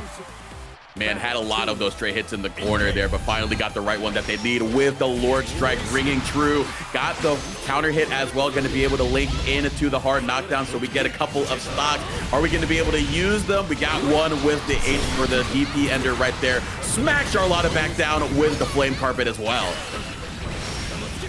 Absolutely, yeah, everything's going Inspector's way right now. Has that corner positioning, doesn't have the stock, and now it does. DP coming out, recognizing this will punish. Give yourself a fighting chance in case they go for throw or command grab, but a back throw right there on Wake Up. Again, messing up that meaty. That's going to be disastrous for Zeron, but very fortunate for Inspector, who had their demise met in the similar fashion in Winners Finals, just recognizing that they can turn the tides in their favor to get the win here to start off Losers Finals. He finds the jump in, recognizing, you know, Percival does have a lot of recovery on those big buttons. You know, that is the one deficit, and forcing their spec early on. Oh, this might also be another matchup with the double hitting JU that Zerom has available to them, right? Yeah, I believe Percival's at a height where they can, in fact, do that, because I think he is taller than Belial. So if it does work on Belial, it should be able to work on Percy. But right here is going to be the corner offense of Percival that's going to be highlighted right here. Oh, but Charlotta just jumping right on out of dodge. That's what we do as Charlotta. We don't hold nothing when we can hold up. Absolutely, yeah, and going to be rewarded gracefully for it, taking that round here in game two. Going to start off very strong, recognizing Inspector's been going for the aggression initially, but the little delay on that 6XL is all they need to get this party going. Yeah, that's actually a really tough spot. The sequence right there, Charlotta actually plus right there if she's able to get the full extent of that block string to put that far in at a spacing to where she can spacing trap after that as well. So it's just a really tough time to fight back if you are any character, much less Inspector, with a little bit slower buttons in that spot. But here we go, Zerom able to use DP to get on out of there. Oh yeah, we've seen a couple different solutions for 9 stack from Inspector, right? It's just take the throw, DP or ult DP, whatever it may be, but Inspector finding this hit, good start. Oh my God, next hit could be huge right here. You have the opportunity to get the flame carpet as well, but once again, we hold up forward, baby, and then we hold our Lumiel sword up to the sky. Noble execution and a noble win to get the set count evened up at 1 apiece. Absolutely, yeah. Zerom starting off with the 6/6H, saying no fear, no problems. I'm going to take the wall here too. Got to be able to confirm this corner. To get on out of there, not dealing with that same sequence that they got caught on a couple of times. Good tech on the Lord Strike into the throw here, but slowly push Charlotta into that flame carpet. Get as much chip damage as you can, because right now the health lead is very much in Zerom's favor. Absolutely, yep. Inspector trying to find some sort of answer out against these buttons. You know, they're small but still mighty, and finds the hit anyways. Going to stabilize with that Raging Strike, and yeah, immediately going to the 9 stock, making sure, hey, I need maybe 1 hit, and it could be enough. That's not the hit they needed, though, to get things going, but Ultimate Flame Carpet, a good start, forcing Zerom to respect it. And you're seeing the respect being shown in the corner offense as well, just minding the spacing so that they don't get bitten by Zero trying to jump out, and they catch them with the far M as well, able to confirm into the special there. Quick stab right to the chest of Charlotta, and a quick win there for Inspector. Oh, yep. Tying up, or maintaining that advantage there. Inspector's looking for, whiff on the far H, and yeah, not able to throw, unfortunately. Looking really good for Inspector here. We're in the other corner this time. Yeah, gonna be able to cash out, go all stocks, ready for it this time. Zero forcing the BC early. This dagger pressure from Inspector to be able to call out throws and BCs from Zero has been really good. You almost got full deleted right there. Going into the far M, Noble Execution going to hit in response, but not the full cinematic. So we still keep our diamonds and we still keep our composure. Lord Strike, the Lord of the Flames, is not put on unrest by the simplest of SBAs. We maintain our royal temperament to get ourselves a 2-1 advantage. Yeah, using that far H, you know, to save that safe pressure up, and you know, even if they get hit by the SBA, like you mentioned, no full cinematic, so very much a good trade in their favor. Zero, I'm starting off this aggression really well here, but not a lot of resources available. Inspector, yeah, immediately spends the flame carpet, trying to get those stacks as quick as possible. Ready for the demon flip this time. It's looking pretty grim here. Inspector trying to get this corner, maintains it, maintaining those plus frames no less, but Zero, I'm able to answer back.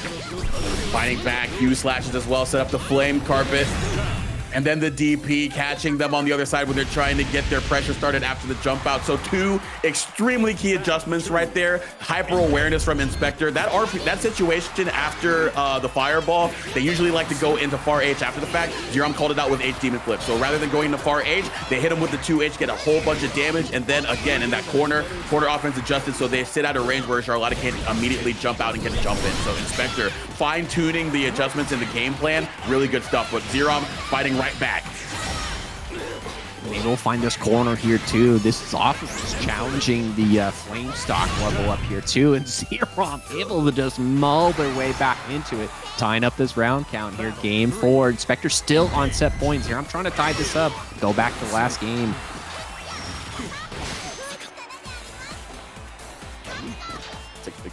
Zero just waiting out of the way, getting the counter hit as well. Far M into the big combo, 2-2U extension. Hard knockdown after this HDP. Yeah, just gonna use that infinitely long JL, the challenge here. And setting up the reset there, Demon Flip, and gonna be able to Raging Strike, and we're going to game 5, folks. Again, tying it up. Zero, I'm not out of it yet. Battle 1. Zero, I'm a marathon runner at this point. All these game 5s, undeterred, not even tired, not even sweating right now. But Inspector gotta be feeling the heat under the seat, even at the Lord of Flames, because Zero right now has all the momentum going into game 5. But right now, Inspector's doing a really, really good job. Still has a very steady, stable game plan, making proper adjustments, but Zero just doing so right in return. So it's just been some good-ass Granblue on both parts. Yeah, I think Zero just likes to play all these games, right? Hey, you know, I'll lose the first 2, no problem. Raging Strike is dodged to the awareness, but no punishment in the distance. Zero able to find an answer anyways. 1 bravery point, so it could be critical here. Going into the overhead as well. Scramble after that as well. The knockdown a little bit weird, and then got caught standing. The game 5 Demon Flip. The Charlotta special, once you think it's out of the cards, is right back in the hand, right back in the deck of the 52.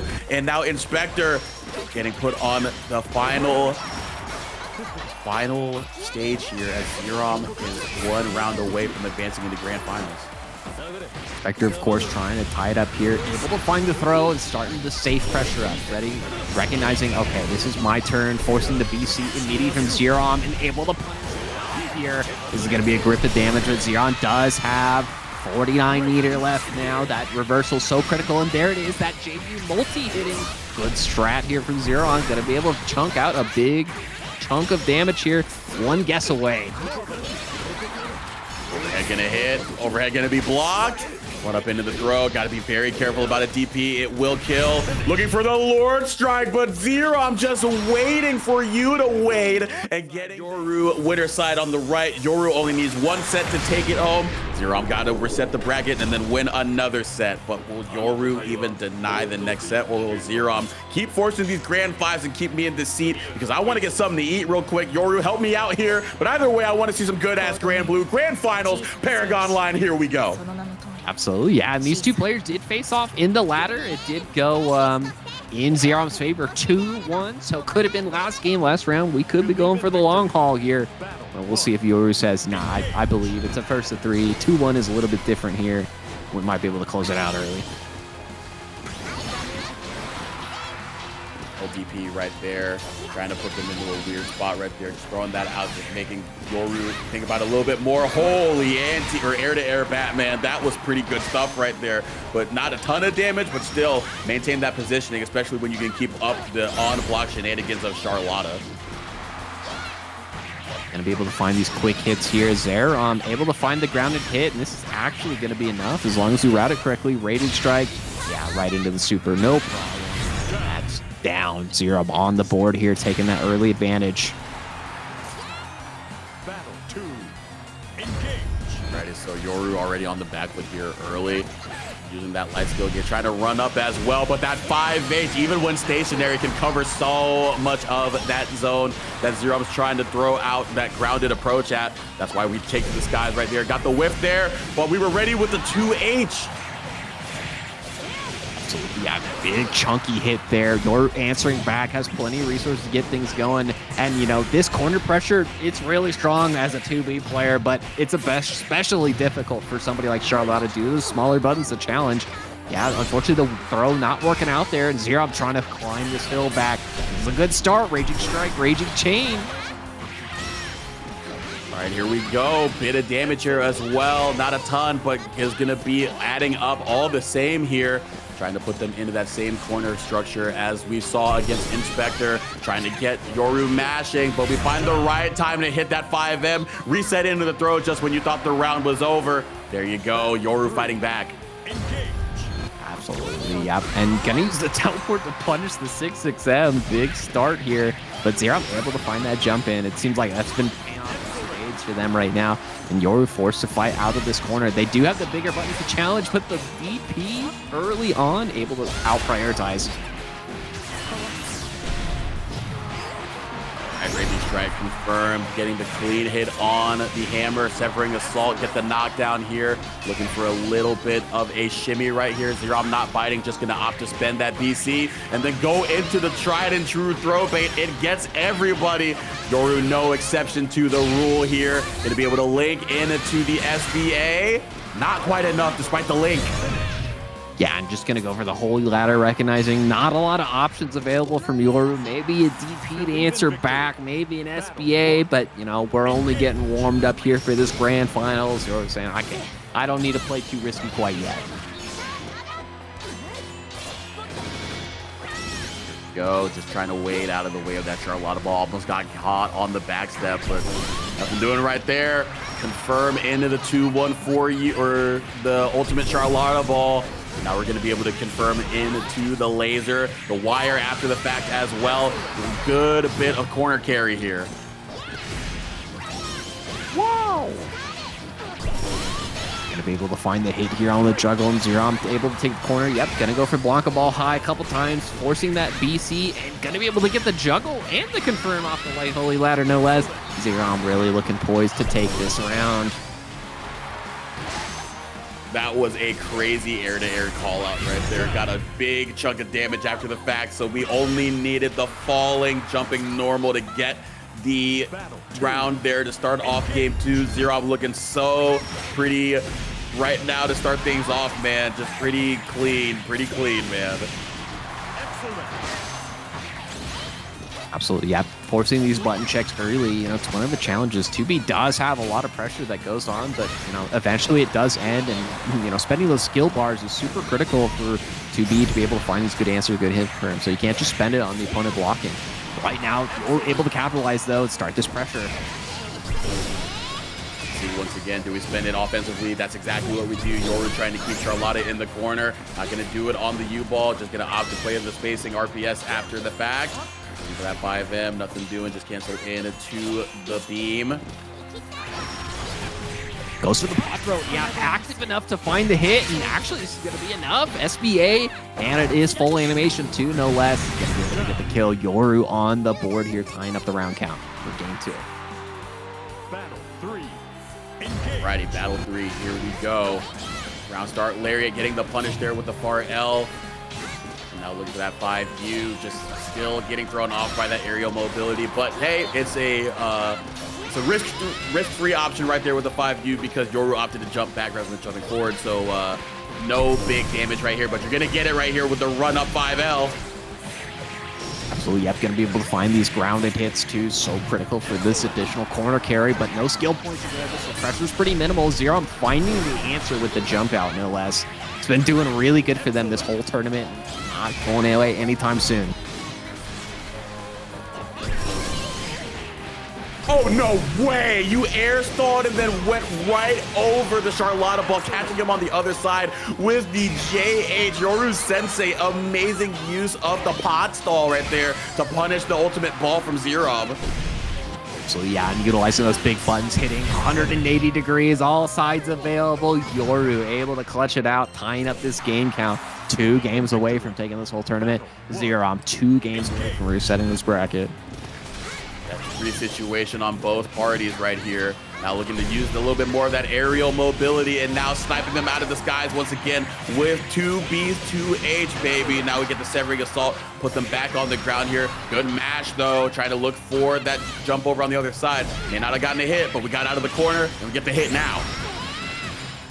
Absolutely, but Zerom able to find these hits. Gonna go into SBA pretty early on, stack up that damage, get things going. They've been using the meter pretty aggressively here, but recognizing, all right, I just gotta maintain that life lead, start the pressure, put force Yoru on the back. Running underneath, getting the anti-air 5L, looking for that meaty 5H as well. Zerom being a really good and prudent defender right there. Looking for something right there. I think a BC was what they were looking for, or a DP. Either way, they went for a spot dodge. Yoru responding to catch the recovery with the 2L. To be able to go into the SSBA as well. No diamonds for Zerom to play with now. Yep, setting up the gravity and the guard crush. That is a true setup. You're throwing all the cool stuff out here, taking the advantage here in the set. That is nuts. I actually did not really know that that was I didn't know that that was a true setup, honestly. That was pretty interesting and really good use of that to close out the round there from Yoru. But now we're keeping it real simple right here. Severing Assault, knockdown as well in the corner. We'll see if Zerom can fight back here. Good tech on the throw. Again, another time, we see the jump back. JH able to punish the old Blanca ball. And Yoru's really locked in, has all these punishes available. Jump out, not going to be full enough for a full conversion. The delay into the throw, and Yoru immediately going up 2-1. 1 game away from tournament. Man, 100 wins in room matches for Yoru, and what a way to get it in grand finals up against Zerom. Really, really good stuff there in that game 3. That offense was amazing. The neutral as well with that jump back JH on the Charlotta ball. Fantastic stuff. Yoru showing very good commanding of all 3 phases. Running up with that 5H. Didn't trust the hit though. That could have been so much damage. So yeah, Zerom able to escape, only spending a bravery point off that, but able to cash out a lot of damage here and forcing all this corner pressure. Now we've got to start dealing with the hops from Charlotta.